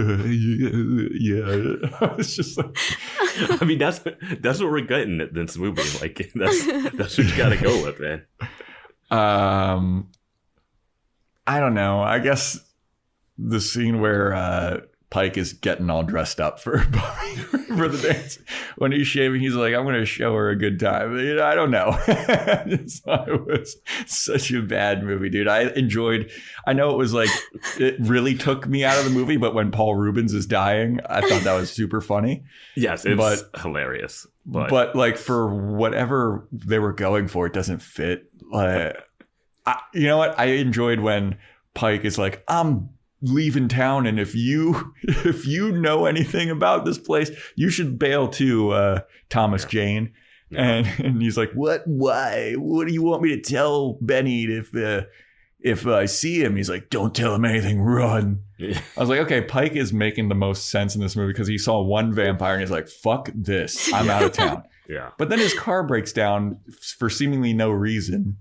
Yes. And then he's just like, has that goofy ass chase scene where they have that like really like surfer rock music playing. This is the scene I wanted to bring up to Johnny as our musical expert here. Yeah. Oh God. When this music was playing during this chase scene, I was like, no, wrong choice. Not good. This is not chase scene music. It was like singing about loving like a girl or something. Like, I forget what the song was, but I was like, no. I felt like, right? Like, am I like a lot of it's a horrible choice. Most of it's bad. It's straight up bad. Also, just the irony of like Pike's car breaking down, and like he's arguably the best mechanic that guy has at the shop for like the cheapest rate. I was like, why is the mechanic's car breaking down? You could have given him any other job, but you gave him a job he knows how to do to fix his car. So, just like the plot holes thicken. Why are three vampires attacking him in his van, like in a van? I guess they were trying to like grow the family for Lothos. People are out at night all the time. Like, true. That's so much harder. Like, they're on the edge of town, it seems like, too.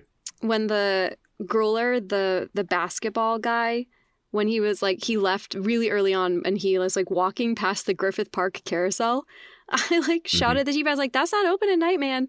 Griffith Park closes at sunset. There's a reason that parks close, dude. Like, don't go in parks at night. Like, things happen there, you know?" This was the early 90s. Things were different. None of us were in LA then. Nope. That's true. I was 3. I was also 3. Oh, no, I was 2. I was 2, I think. Yeah. So you were in a park. Yeah. I was in Griffith Park. Speaking of Grueller, I love when he's playing basketball. Ben Affleck just gives him the ball, doesn't play, and then the one black dude on the other team is like, "Fuck this! I'm gonna score and win the game." Yeah. Yeah. He just takes the ball. He's cheering. I was just like, "Yeah, this is perfect." Yeah. It's just like so unbelievable that no one looked at that guy with his fangs out and his pointy ears. Like, he was just sitting on the bench for a good couple of minutes too. Like, there's people next to him, there's people behind him. Donald Sutherland is in the stands, like watching with his weird fucking handkerchief that he's always grabbing. Yeah. It's such a weird Wait, movie. I have a question about Merrick's death. When he pulls out the handkerchief to go to his mouth, does any blood come out? No, there's no blood because I looked and I was like, oh, he's going to cough up blood. And then it was just like a plain white handkerchief with no blood. I was like, what? Okay, that's what I thought. I was like, did I miss something? No. This Meg's death scene is maybe one of the worst scenes in the movie. Absolutely. Like, Pike is just chilling with his arm up watching this happen. Yeah. After confronting a vampire whose arm got knocked off.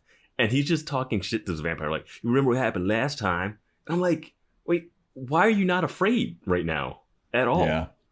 Yeah, and then he just like picks him up and chucks him with one arm. And then he just sits there the whole time.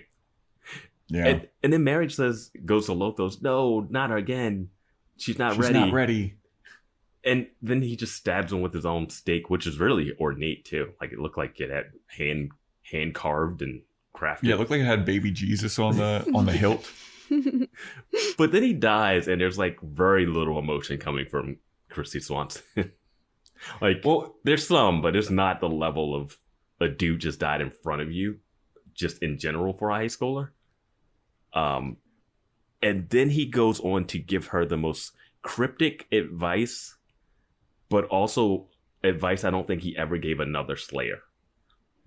Yeah, and I thought that he was going to die like 3 separate times during that speech because it felt incredibly long too. And he kept doing like the, and then his eyes were rolling back. It's like, oh, wait a minute, I'm not done yet. Yeah. I looked at the trivia, and the last line that he's supposed to say, which she says at the end of the movie, is like, the rest is silence, which is from Hamlet. Because it's like something about like the music, when you hear the music, don't whatever. When I it forget stops. exactly the line. Yeah, when the music stops. The rest is silence. Yeah. What does that mean? No idea. In the context of this movie. Like, every time before a Slayer dies, is there some music playing and then it stops? And Pike has to turn off it's always at a dance? Is that what the deal is? Because Pike turns the music off and it gets quiet and she goes, oh, I get it now. And I don't get it. Also, does Lothos have some kind of like mesmerizing powers? Because it seemed like Buffy, like he's like staring at her and he's like, come closer. And then Buffy kind of goes into like a catatonic state a little bit. Mm-hmm. And then she's just like eyes glazed over walking towards him. And even in the boiler room scene, she just kind of gives herself up to him. Mm-hmm. I was like, does he have some kind of hypnosis on her? Or is that like part of his vampire powers or something? Well, there's like apparently in some other vampire lore, and sorry on Discord if I'm incorrect. My apologies. Oh, they're going to come after you. They're coming for you hard. They're going to find me. Yeah, I thought this was Boys Watching Buffy. Yeah, I have a boy's name. Aggro. It's all aggro young Republicans. There's like in other like vampire works, there's like what's called like glamoring, which is like you can basically like hypnotize somebody and get them to like do what you want. And they like, but usually it's like a very distinct thing. Like, yeah, exactly. It's like Joe giving that look of like, absolutely staring into your soul. So like, that's what I think he was doing, but they never like established that like that was a thing that existed in this world. Yeah, they don't mention it. She doesn't talk about like, I don't know, he had some kind of hold over me. Like, it's just like she goes into like a hypnotic state and does whatever he is telling her to do. And it was like, oh, I feel like you're right, Johnny. Like, I've heard about that in other vampire lore, but I haven't seen it in the Buffy show. So it's in What We Do in the Shadows. They can hypnotize people. It is in the Buffy show also, because the Master does it in season 1. Oh, you're right. You're absolutely right. That also was 2 seasons ago. It's been a year at this point. Yeah, I remember when we brought it up, we were like, wait, he can hypnotize people and he has like force powers? Yeah. But he also isn't trying to sleep with Buffy. True. Which it seems like this guy is. He's like, why won't you give yourself up to me? I just don't understand the lore of what they were trying to set up with Lothos and her being connected and being one. Do you think that she's supposed to be like his like vampire bride? Because there were so many times where Pee Wee Herman was like, we're building you a family. We're building you a new family. So when the time comes, like you'll have like a legion behind you. And I was like, oh, is she supposed to be like their mom in like a weird way? Yeah, like if that was going to be the case, I would love to see some of those Watcher books and her stumble across and be like, oh, this is the part of the legend that he didn't tell me or something. Like, I don't know. It feels like he did not tell her that Lothos was after her for that way. She was like, well, he's going to come after you once he finds out who you are. It's like, well, it also is like vaguely hinted at that, Merrick is telling Buffy, like, you're not like the other Slayers. Like, you're special. I could tell, like, you might be the special one.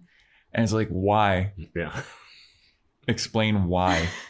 And they never do. The reasoning is because she was never trained to be a Watcher from a Slayer from birth. So what makes her different is that she's not trained at all. Yeah. She like doesn't play by the rules because she doesn't know what they are. Oh yeah, he does say that as he's dying. He's like, "Don't play by the rules. You there's no wrong way to do this or whatever." And then he does his little Hamlet speech or whatever. I would have loved to know what the rules are. Yeah. I don't know what he's after. He just leaves her. You could have. That's why I feel like this movie could have been longer. They could have explained a little bit more of what's going on. It could have been half an hour longer, and I feel like they could have given us everything that we needed. Like, it could have been not, what's 86 is an hour and 16 minutes. It could have been an hour and 45 minutes and had just everything across the board. Yeah. You cut out the principal scene. You buy yourself some time. You trim down a little bit of that opening cheerleading montage. Cut out a couple backflips, and you're good. Like, I have to go... Yeah, even like and obviously I'm talking about a movie that's much more recent than the 1992 classic film Buffy the Vampire Slayer. But even in like the Harry Potter saga, like they wrote those movies as the books came out, so they didn't always know what was important for the movies. So like as you got to the end, there was like all this shit that they left out that was really important. So they're like, oh, how can we like tell everybody like, oh my God, like all this important information? And they're like, oh, we'll do like a little like animated storytelling that'll take like all of 5 minutes, and then it fills in all the gaps. I'm not saying like Buffy needed animation. It like did not. They already have flashbacks. They already have flashbacks and dream sequences. But they like didn't add any information. It was just them in, like terrible wigs and costumes, like jumping out of buildings. I was like, what's happening? That first fight scene where she like she's in the alley. She pushes over a horse, doesn't she? Like, oh no. When she falls she jumps out of the window and like she falls next to something. Dives out of the window. I wrote down, wow, these wigs are so terrible. Is it so that they can hide the stunt double diving out of the window? It's insane, man. I'll say that Buffy's first patrol when she's in the alleyway made me crack up, because she's like walking around and she's singing a song and trying to like make herself look like a damsel in distress or like innocent and like very susceptible to dying. And then a vampire just jumps from the sky. Which always happens in this show. It's an alley, like nobody, and just like they just fall from the sky. But they can fly in this. They can fly in this version. This version is but this I just loved when he just dropped down from out of nowhere, and Buffy's like, "Oh, I'm on to you, buddy." And he's just, I was like, "Oh my God, dude!" Then Merrick pops out with a stopwatch. Like 90% sure that was like the Universal Studios backlot. Like I've 100%. seen that, and like they just like didn't even really dress it up that well. Where I was just like, I've seen that in a million other things. That's 100% the Universal Studios backlot. Yeah. Mayor's like, don't take her down a closed alley. He's like, all of these are closed alleyways on the set. Well, Vance, the high school that they film at is like right around you. It's John Marshall High School. It's right in your neighborhood, dude. Like, we could go and visit that high school and be like, yo, what's up? We're fucking vampire slayers. Yeah, I'm sure people would think we're really cool for that. Oh, you mean the 1992 classic Buffy the Vampire Slayer? I wonder if, like, their mascot is like the vampires now. That'd be really cool. When she's walking down the alleyway, Joe, it's really interesting because we've talked about how Buffy in the show does not dress to fight. And when she's walking down the alleyway in this movie, she's wearing like the sweats, kind of like she's got the duffel bag. She's going to fight a vampire. Yeah, Buffy on patrol in the show is like fully dressed up, jacket, like heels. Yeah, boot, heels. Yeah. Like this Buffy, when she's down the alley, she's got a little beanie on. She's in like a hoodie. She's like got her duffel bag of weapons. Those Nike wrestling shoes. Yeah, that was so bizarre. I literally she wrote wears down those to the dance too. I wrote down Nike wrestling shoes in my notebook. And does Merrick has on like little like dance shoes on in that scene? It looks like, I don't know. It's so funny.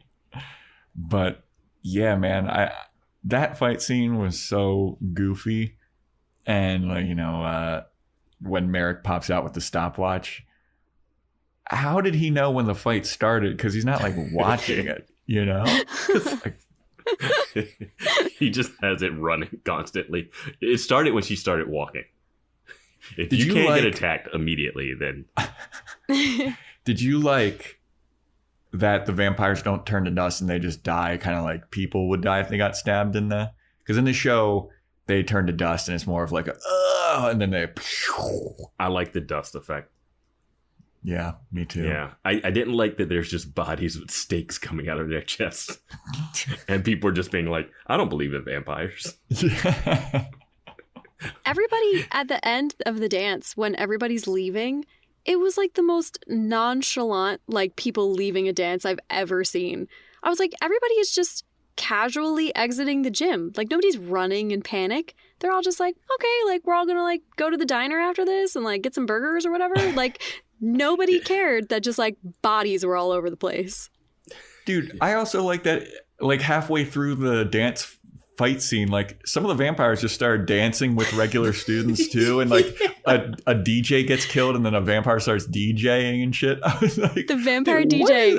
I fucking love the vampire DJ. Oh, the vampire DJ so was fucking the much. MVP of the movie. I'm saying, if this is a different movie, you could have all of that fun. You know what it's like? It's like Gremlins 2. It was like Gremlins 2 for vampires, where they're just taking over a whole dance, and they're just like, if they just took over the school and they were just kind of mixed into it, and they were just fun silliness. But they have all this like deep lore. It just doesn't match.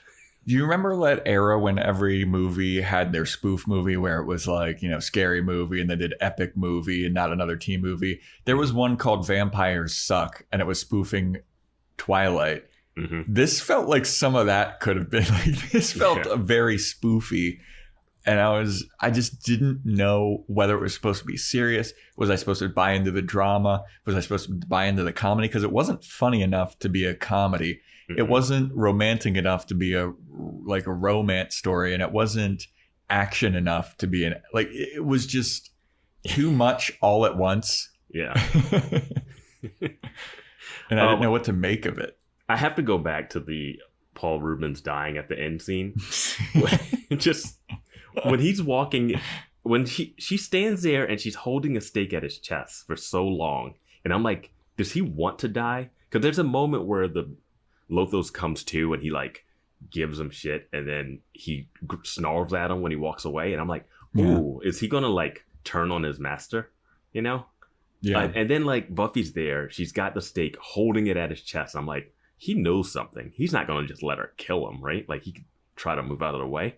And then she stabs him in the chest, and he just does that fake scream thing, and he falls down. And I was like, oh, he's just pretending. I 100% just pretending that it's going to kill him. 100% thought he was pretending. Yeah, I was like, So oh did man, I. they're super vampires. You can't just kill them by staking them. So you got to figure out something else. Cool twist. No, Nope. he's just doing an extended death scene for no reason. I thought he was going to do like the just kidding, and then like take it out, or saying he's got like a chest protector on, which we've talked about in the show. Yeah. Like, why don't vampires wear like some Kevlar vests or something to protect themselves? Yeah. But- we have weapons for slayers and for vampires. We want to protect everyone. We're going to open up shop in Sunnydale with protective vests and water guns with holy water in them. Yeah.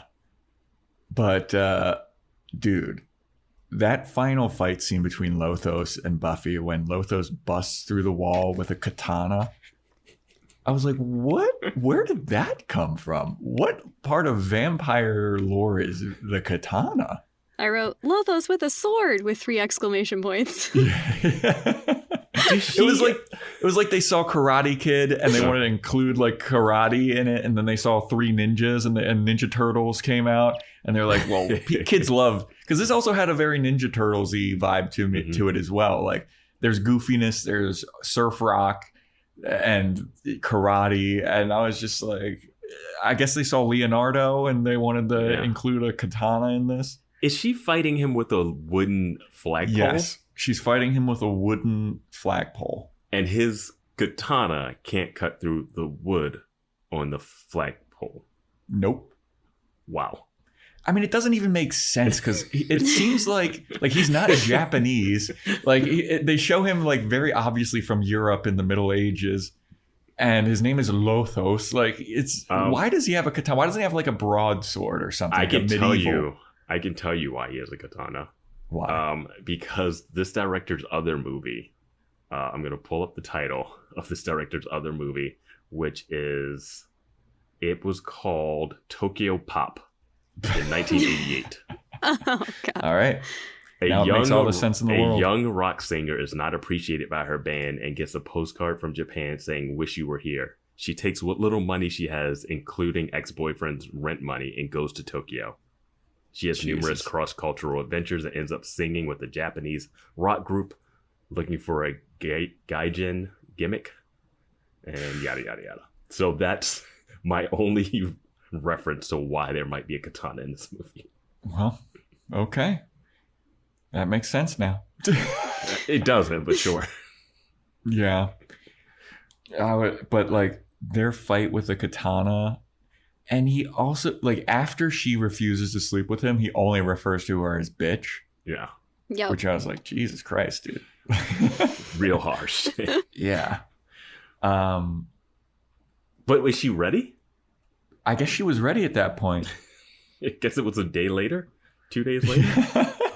Apparently 5 days passed until the dance. Because I wrote down, they were like, oh, the dance is in 5 days. And the next thing you knew, they were at the dance. I was like, where did the school week go? We just skipped ahead. Yeah. I gotta say, I mentioned it before, I did like Buffy's prom dress. It looked cool. It looked even cooler when it got ripped and it was just kind of like a skirt, but then it also like tucked in and she was wearing white tights, which I didn't understand. Like, I feel like you wouldn't wear tights underneath of a dress. Well, the boots are what sell it. We don't do it anymore, but you would wear like tights or pantyhose under dresses. Like, I went to boarding school and it was part of our dress code. So like, if I wore a skirt or a dress, I had to wear hose with them. Okay, yeah, like pantyhose I understand, but she had like white tights on. Like, even when she's doing cheerleading, she has like purple tights on underneath. And there's a couple other cheerleaders with purple tights on underneath. But not everyone's wearing them, and I wrote that down. I was like, why are they not in uniform? That was wild to me. And it should be wild. It just looked, You're supposed to match. Weird. Thank you. Okay, Johnny, you're giving some credence to Joe's fashion corner. Yeah, don't leave Joe's fashion corner. Joe is absolutely correct. It is weird that some are wearing tights and some are not, because they should all be wearing the same thing, because you are part of a uniform team. Yes. That's what I that was like the first thing I noticed. I was like, huh. Yep. Interesting. And then the second thing I noticed was how horrifying the mascot was. I love that they had the movie moment where like she gets up and he accidentally pulls part of her dress off. Mm-hmm. Like the costume rip that always just happens right before the final fight. And he's like, here, take my jacket. It's like, all right, that's the look for her. I did not remember the jacket look at all from watching this. I didn't. When she walked in with the white dress, I was like, white? Like, is she going to marry the... I agree. Is she actually going to marry? I agree that I think the dress looked better as a short dress. Like when she walked in with the floor-length thing, I was like, I remembered it getting ripped. I was like, I can't wait till that dress gets ripped. Like I hate the long dress. But I love that she and Pike wear the same size jacket. That was really fun. Yeah. I will say, I do think that Kristy Swanson is a more physically imposing person than Sarah Michelle Gellar. Yes. She looks like she could whoop some ass. Like she looked jacked in some of those scenes, like when she's doing gymnastics where we first meet Merrick. Like she's wearing a crop top and some like goofy ass pink flower shorts. But she looks jacked, dude. I was like, whoa, all right, Kristy Swanson. I will say her hair strong. in a bun worked too. Yeah. Yeah, her hair. I didn't think it would work, but it worked. Her hair tied back just kind of worked for it. The slick back Dylan's Pike hair, not my... Terrible. Well, agree to disagree. Agree to disagree. Did you like Kristy's hair? Did you like Buffy's hair? Yeah, I thought it was fine. I thought it was a good choice for like her having to fight. I like don't like it when hair is in someone's face. Like I used to play basketball and when girls would like have their hair down playing basketball, it like would drive me. I'm like, how do you compete at the highest level with all of your hair in your face? So I feel very They're like strongly. The answer is we don't. Yeah, I feel very strongly that like I was into the bun. Good choice. Yeah, that would just not be very practical to have your hair flopping around. But yeah, her hair, dude, Kristy Swanson, total babe. I was like, whoa. I was like taken aback by how beautiful she was watching this movie. I was like, oh my God. Like Sarah Michelle Gellar's a gorgeous woman, but Kristy Swanson, I was like, whoa, dude, that's a babe. Yeah, I think Buffy's works because of how like she's smaller and like she's not as busty. Let's just say it. And it just like she has that less like it's not like, oh, we're trying to draw you in with the sexual appeal. It's just like, oh, she's a very attractive blonde teenage girl. And it's like she could also look that way for the next like 4 years as the show picks up instead of like immediately seeming like an adult. Like, it's not as distracting. Like Kristy Swanson, I was like, wow, it was distracting. Sarah Michelle Gellar, like she's again very, very attractive lady, but I'm not distracted by her. And also, part of the show is like that no one knows who Buffy is and no one pays attention to her, and she's like an unknown in the hype. Like if it was Kristy Swanson, that storyline would never ever work. Like she's too hot for people to not take notice of her, you know? It barely works with Sarah Michelle Gellar. It doesn't work with Sarah Michelle Gellar at all because she's like super hot and athletic and everyone sees it all the time. Yeah. But like if Kristy Swanson was doing that and we were supposed to buy like no one pays attention to her, no guys are after her, it'd be like bullshit, dude. Was she so beautifully distracting that you failed to notice in her kitchen the most wonderful flower pot I've ever seen? It was a watermelon and it had plants coming out of it and it was incredible home decor. The home decor of her home is generally pretty terrible. There's just like weird flowers all over the place, like on doors and shit. I was like, what is this? It is gaudy. It's a mess. Like it's just noise. They threw everything into that place. Yeah. I didn't take notice of the watermelon flower pot. I probably would enjoy that. That sounds pretty awesome. It was pretty awesome.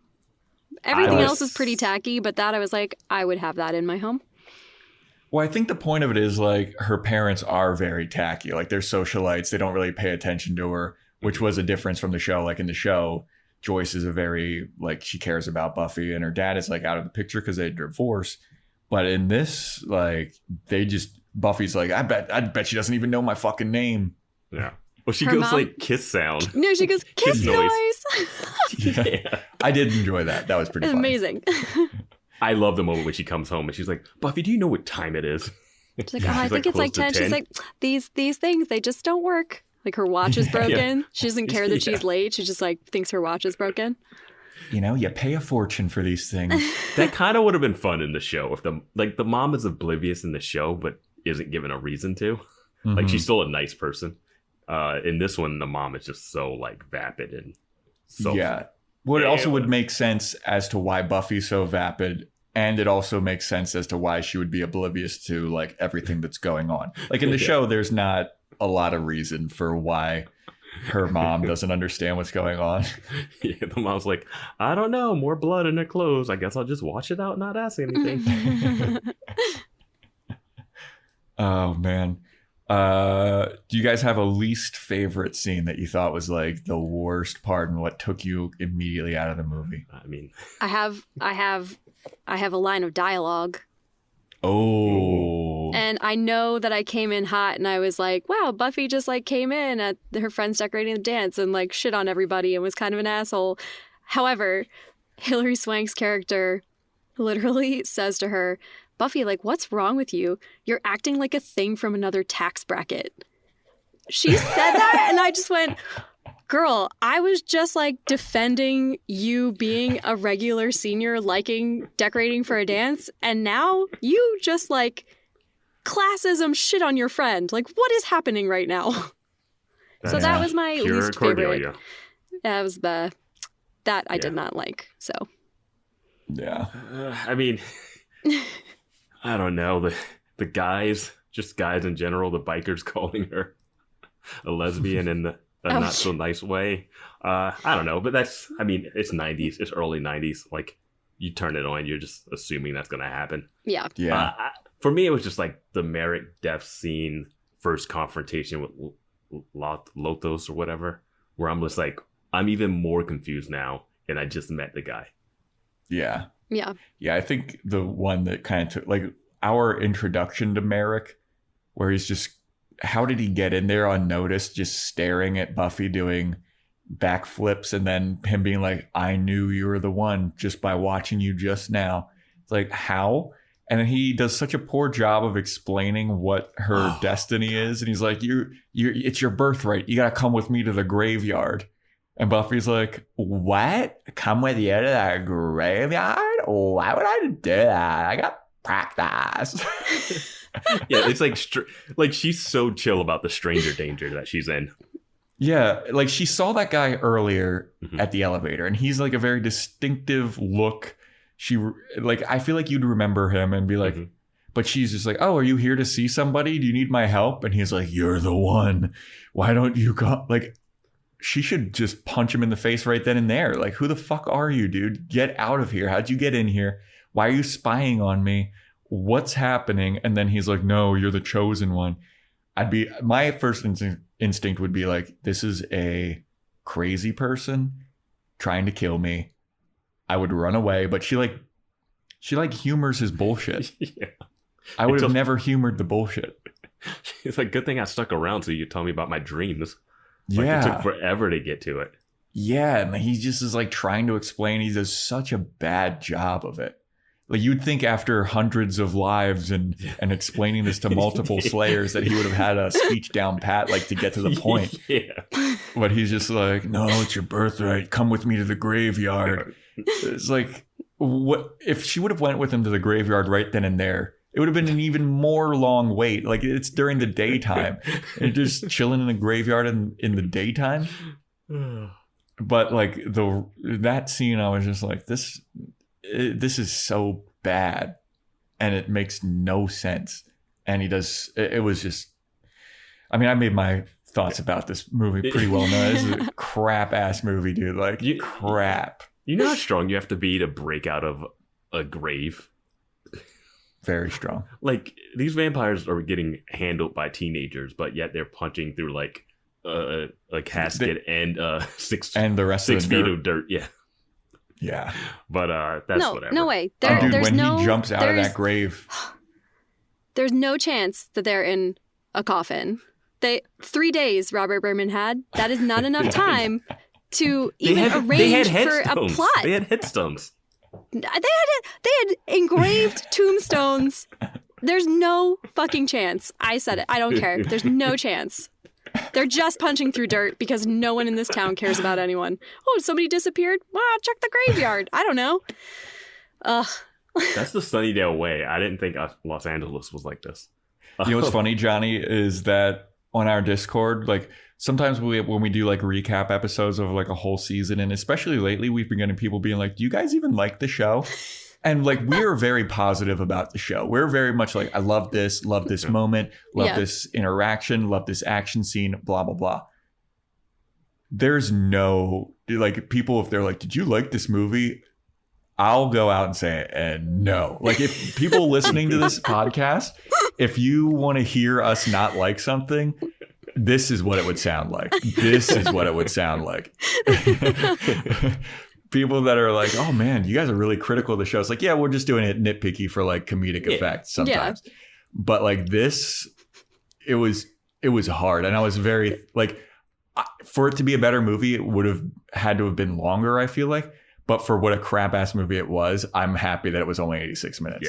Yeah. I'm not going to lie. I paused like halfway through just to see how much time was left. And I had a moment of like, oh my God, I'm only halfway through. And I didn't even hate the movie, but I was almost like, oh wow. And then I had that moment of like, they have a lot they have to get through in the next 40 minutes. How are they going to do it? And then they did not do it very well. It's one of those movies where I would say this is like entertainingly bad. Yeah. You know, like it's short enough and it's not as painful. And there's enough like over the top random moments where you're like, that is so dumb, so weird, but it's fun to talk about. Yes. You know? So it's like, it's not the worst thing you're going to watch. It's not a good movie by any measure, but it's entertainingly bad. And just for the guest cameos alone, it's kind of worth watching.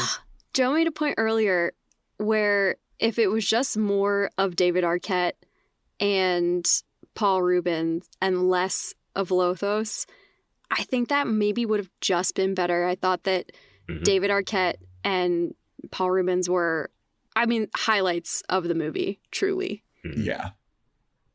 David Arquette seems like he's actually giving a shit as a vampire. The older actors like Donald Sutherland and Rutger Hauer are like, all right, sure. Wait, we're changing this line again? Oh, God. All right, whatever. Wait, I'm in love with this Slayer now? Oh, okay. Give me the sword. I'll do something. Well, what's crazy is like, this is Donald Sutherland. Like, no, I'm going to take control of this character and I'm going to like, I don't like your script. I'm going to give it like my all. And these are the lines that I think he should be saying. And his performance is like not good. And it's like, he's always like raising one eyebrow, like, oh, you think you should be doing this, but you should, like it just doesn't work, man. Like, I had a question for Johnny. Johnny, since me and Joe can't be a Slayer, you know, if Merrick shows up and he takes you to the graveyard eventually, and you kill a couple vampires, and he says, "Hey, skip practice the next day and meet me at this warehouse," do you go to practice or do you meet him at the warehouse? Okay, so I think like what should be stated first, and then I'll answer the question, is that if Merrick came up to me in the gym and I was by myself and I was like doing backflips and stuff and then just like could not give me a straight answer, like I would have been like, get the fuck away from me. And I think that's just from like dealing with shit in Philadelphia my whole life, where I'm just like, no, buddy, fuck off, right? But for argument's sake, I get through all that. We go to the graveyard. I see that this is happening. I'm not going to practice the next day. Like, if these vampires are like a real thing, I'm like going to the warehouse to train, because I don't, I'll probably just get killed and then I can't go to practice anyway. So like, I am a survivalist. I want to live. I will go with Merrick. I'm not going to go. Also, it didn't help that the choreography sucked and those cheerleaders were garbage. So that didn't help. if the choreography was better, you would have it would be more of a like, I'd be a little more like, I don't know, are we like a state championship team? Like, they're clearly not. So like, very skippable. But no, obviously I'm going to fight vampires with Merrick. Yeah, I'm so glad that you say that. Me and Vance are always talking about like, why is the Slayer even going to school? Like, if I saw that there's vampires, like, fucking shit up around. It's like, I'm not even going to school the next day. I'm off the map. I'm full-time slaying, dude. Yeah. Yeah. All right, that's all that it's a perspective that we weren't allowed to get. We haven't been able to get being who we are, and we can only be watchers, I guess. Yeah, we can only watch teenage girls doing backflips and like rub our hands together. What was the thing that he kept rubbing in his hands? Oh, dude, just probably something so we could see that his hands were always in sight. You know, like like in a couple of scenes, he's like constantly rubbing something in his hands and like going back and forth with it. And then I was like, is that like some kind of special medallion that he needs to give, or is that some kind of vampire like getting them away, like protective thing? But he's just like one of those weird magic kids with like one of those see-through balls, and he's just constantly playing with it. And like, I get it, man. I'm also a nervous talker too. When I'm talking like on a phone call or on like this podcast, I always have like something to fiddle with in my hands. But it made it look like it was more important than just fiddling with something in your hands. Yeah. Just give him a yo-yo. Starts like doing like walk the dog. Yeah. Let me tell you something, Buffy. I mean, that would have fit in it. That would have worked at the end of the movie. Some yo-yo kid fights a vampire with a yo-yo. At the end, you could have thrown anything into that dance fight scene at the end. And I would have been like, sure. when you get to a vampire DJ with a checkerboard bucket hat and a checkerboard like vest, and he's dancing, he's like, oh yeah, this is the fucking jam. Like, all bets are off once that happens. I couldn't help but notice a Shabba Ranks album cover, Mr. Lover or whatever. I was like, man, I've not even thought about that person forever. Yeah. Is there anything else that we need to bring up here on this podcast? Any other points that we got to make about this movie that we wanted to forget? I got one other thing. It seems like Pike is the one that passes out and not the movie Giles. Pike passes out like twice. And he's the one that gets knocked out a bunch. Yeah. But he's also an alcoholic that has a flask. Even when he gets brought back to Buffy's place, she's like, you want something to drink? He's like, nah, I'm good. And he pulls out his flask. Yeah. How old is he? Well, she says, I'm a strange man. And he goes, I'm a man? So you're drinking out of a flask, dude. Like, I'm like, are you supposed to be in high school? Like, what? I don't know how old he's supposed to be at all. Yeah. Yeah. You know what? I did enjoy the line, and this is cheesy as fuck, but when the fight's all over and Buffy's like sitting on Pike, and he's like, I can't feel my legs. I can't get up. And Buffy's like, what? Really? Why? And he goes, 'cause you're sitting on my legs. I hated it just for the fact it. when she sat on his legs. When she sat on his legs, I was like, who sits on someone's legs like that? And then it's all just a setup for that line. So I was like, oh, so you do something completely nonsensical to set up the line. That's like, but yeah. And I'm with, you know what, you completely changed my mind on this, because I do stand-up comedy, Johnny, and when a comedian wears a goofy outfit and then their first joke is about like, oh, I know what you're thinking when you see me in this goofy outfit. It's like, you're just wearing that goofy outfit for that joke. Fuck you. You know, I hate when people do that. I absolutely hate it. It's like, if you take that outfit away, that joke is nothing and you have no joke. Yeah. So just like, don't even write it. All right, Vance, you completely changed my mind. Here's the thing. Yeah. You could film this differently. Like, she runs over, it's in a close-up, kind of like when she fell on top of him. And he's like, oh my God, are you okay? Are you okay? And she's like, I can't feel my legs. She's like, why? Because you're sitting on him. Cut to the wide, she's sitting on his legs. You've revealed the joke in the wide shot. Like, that's directing. That's how you pay that off. Like, you can't do a wide shot and see her sitting on him, because now you know why he can't feel his legs. Yeah. That's it. Anything else from you, Johnny? We have any final thoughts or anything else that you wanted to bring up before we wrap this bad boy up? I mean, I don't know. I feel nostalgic about this movie because I really liked it when I was young. I mean, watching it as an adult, it like does not hold up at all. But I still have like a soft spot in my heart for it, I think. Even though at one point I was like, this is kind of unwatchable. But I did it, so that counts for something. Yeah, there's so like I've missed out on a lot of movies from your childhood, like that people consider classics, and then I watch them as an adult, and I'm like, why do people like? I saw The Neverending Story for the first time, like in my 30s, and I was like, this is garbage. And the person I was with was like, this defined my childhood. I watched Labyrinth, and people have like a huge like love for that sorry movie. Your childhood was garbage? Yeah, I just didn't see any of that. Like I was watching Disney animated movies when I was a kid, like all these like puppet movies and shit like that. Like I missed out on, and I'm watching them. Even horror movies like Halloween, like the original Halloween, and like Nightmare on Elm Street. I'm like, this is goofy. You just watched Scream recently. Yeah, I just watched Scream for the first time, and I was like, this movie's stupid. So I missed out on a lot of those things. And I feel like this is one of those things where it was like, if you were there in the time, you would enjoy it, and it made sense. And it was like, oh, okay, I saw this when I was a kid and young, and it was like, it was good when I was a kid. But like seeing it for the first time in my 30s, and just like, wow, how did this get made into a movie and then a TV show? Like, who gave this a shot? Yeah. It was a different time back then. Yeah, man. And this movie was on probably just on like HBO and on TV, and VHS was like all over the place. Always on like TNT or FX or some shit. Yeah. But yeah, man, that's how I feel about it, man. Yeah.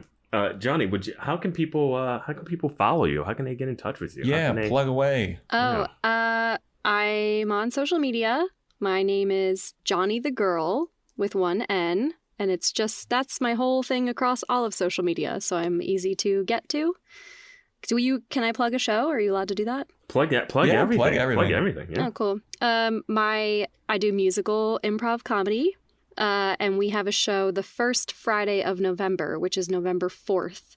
So if you live in Los Angeles, it's at 9:30. It's at a little indie theater called The Clubhouse, and it's a free show, and we're going to have some really great musical comedy improv teams, and it'll be a super fun night if you want to come. Hell yeah. I love The Clubhouse. We'll throw a link in the show notes, and we'll share it on our IG page. Cool. Yeah. Nice. Well, thank you for coming on the show, Johnny. Really appreciate it. It was super awesome to have you on here and get some different perspective and for our audience to get a different perspective than just me and Vance rambling for forever. Yeah. I'm so sorry that you hated it, Joe. Oh no, I mean this is one of those movies that I hated watching, but I was very excited to talk about. Yeah, 100%. Like as I'm watching, I'm like, oof, this is rough. But all of the notes and all the fun that I had talking with you guys about it, that's the kind of shit that I love. Oh yeah. So yeah, thanks for listening, everybody. Really appreciate it. Join our Discord. We can talk about the movie a bit more. Links in the show notes. Join our Patreon. We are going to be doing Boys Watching Angel. We got Boys Watching Angel plus movies. So if you liked our movie breakdown of this is what's in store for you, I guess. Hopefully they're not all trash movies and we're like super negative. I also apologize if I was super negative about this movie. I don't think you were overly negative about it. Okay, cool. So join the Patreon. Boys Watching, patreon.com/Boys Watching Buffy. Follow us on Instagram at Boys Watching Buffy if you want to write in. boyswatchingbuffy@gmail.com. Also, rate and review on Apple Podcasts and all that stuff if you want to get a fucking shout out on the podcast. And everybody give Johnny a follow. Come to that improv show. And we'll talk to you next time. See you guys.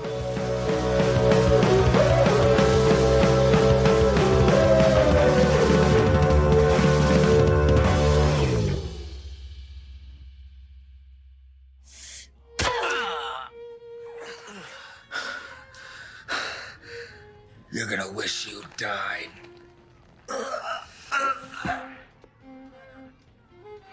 Ooh, ah, ow, ooh, ah, ah, ah,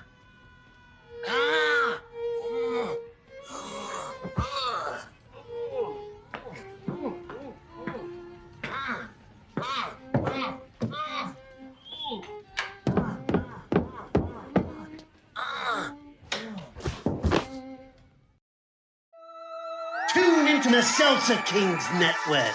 Crack one open if you dare, creeps.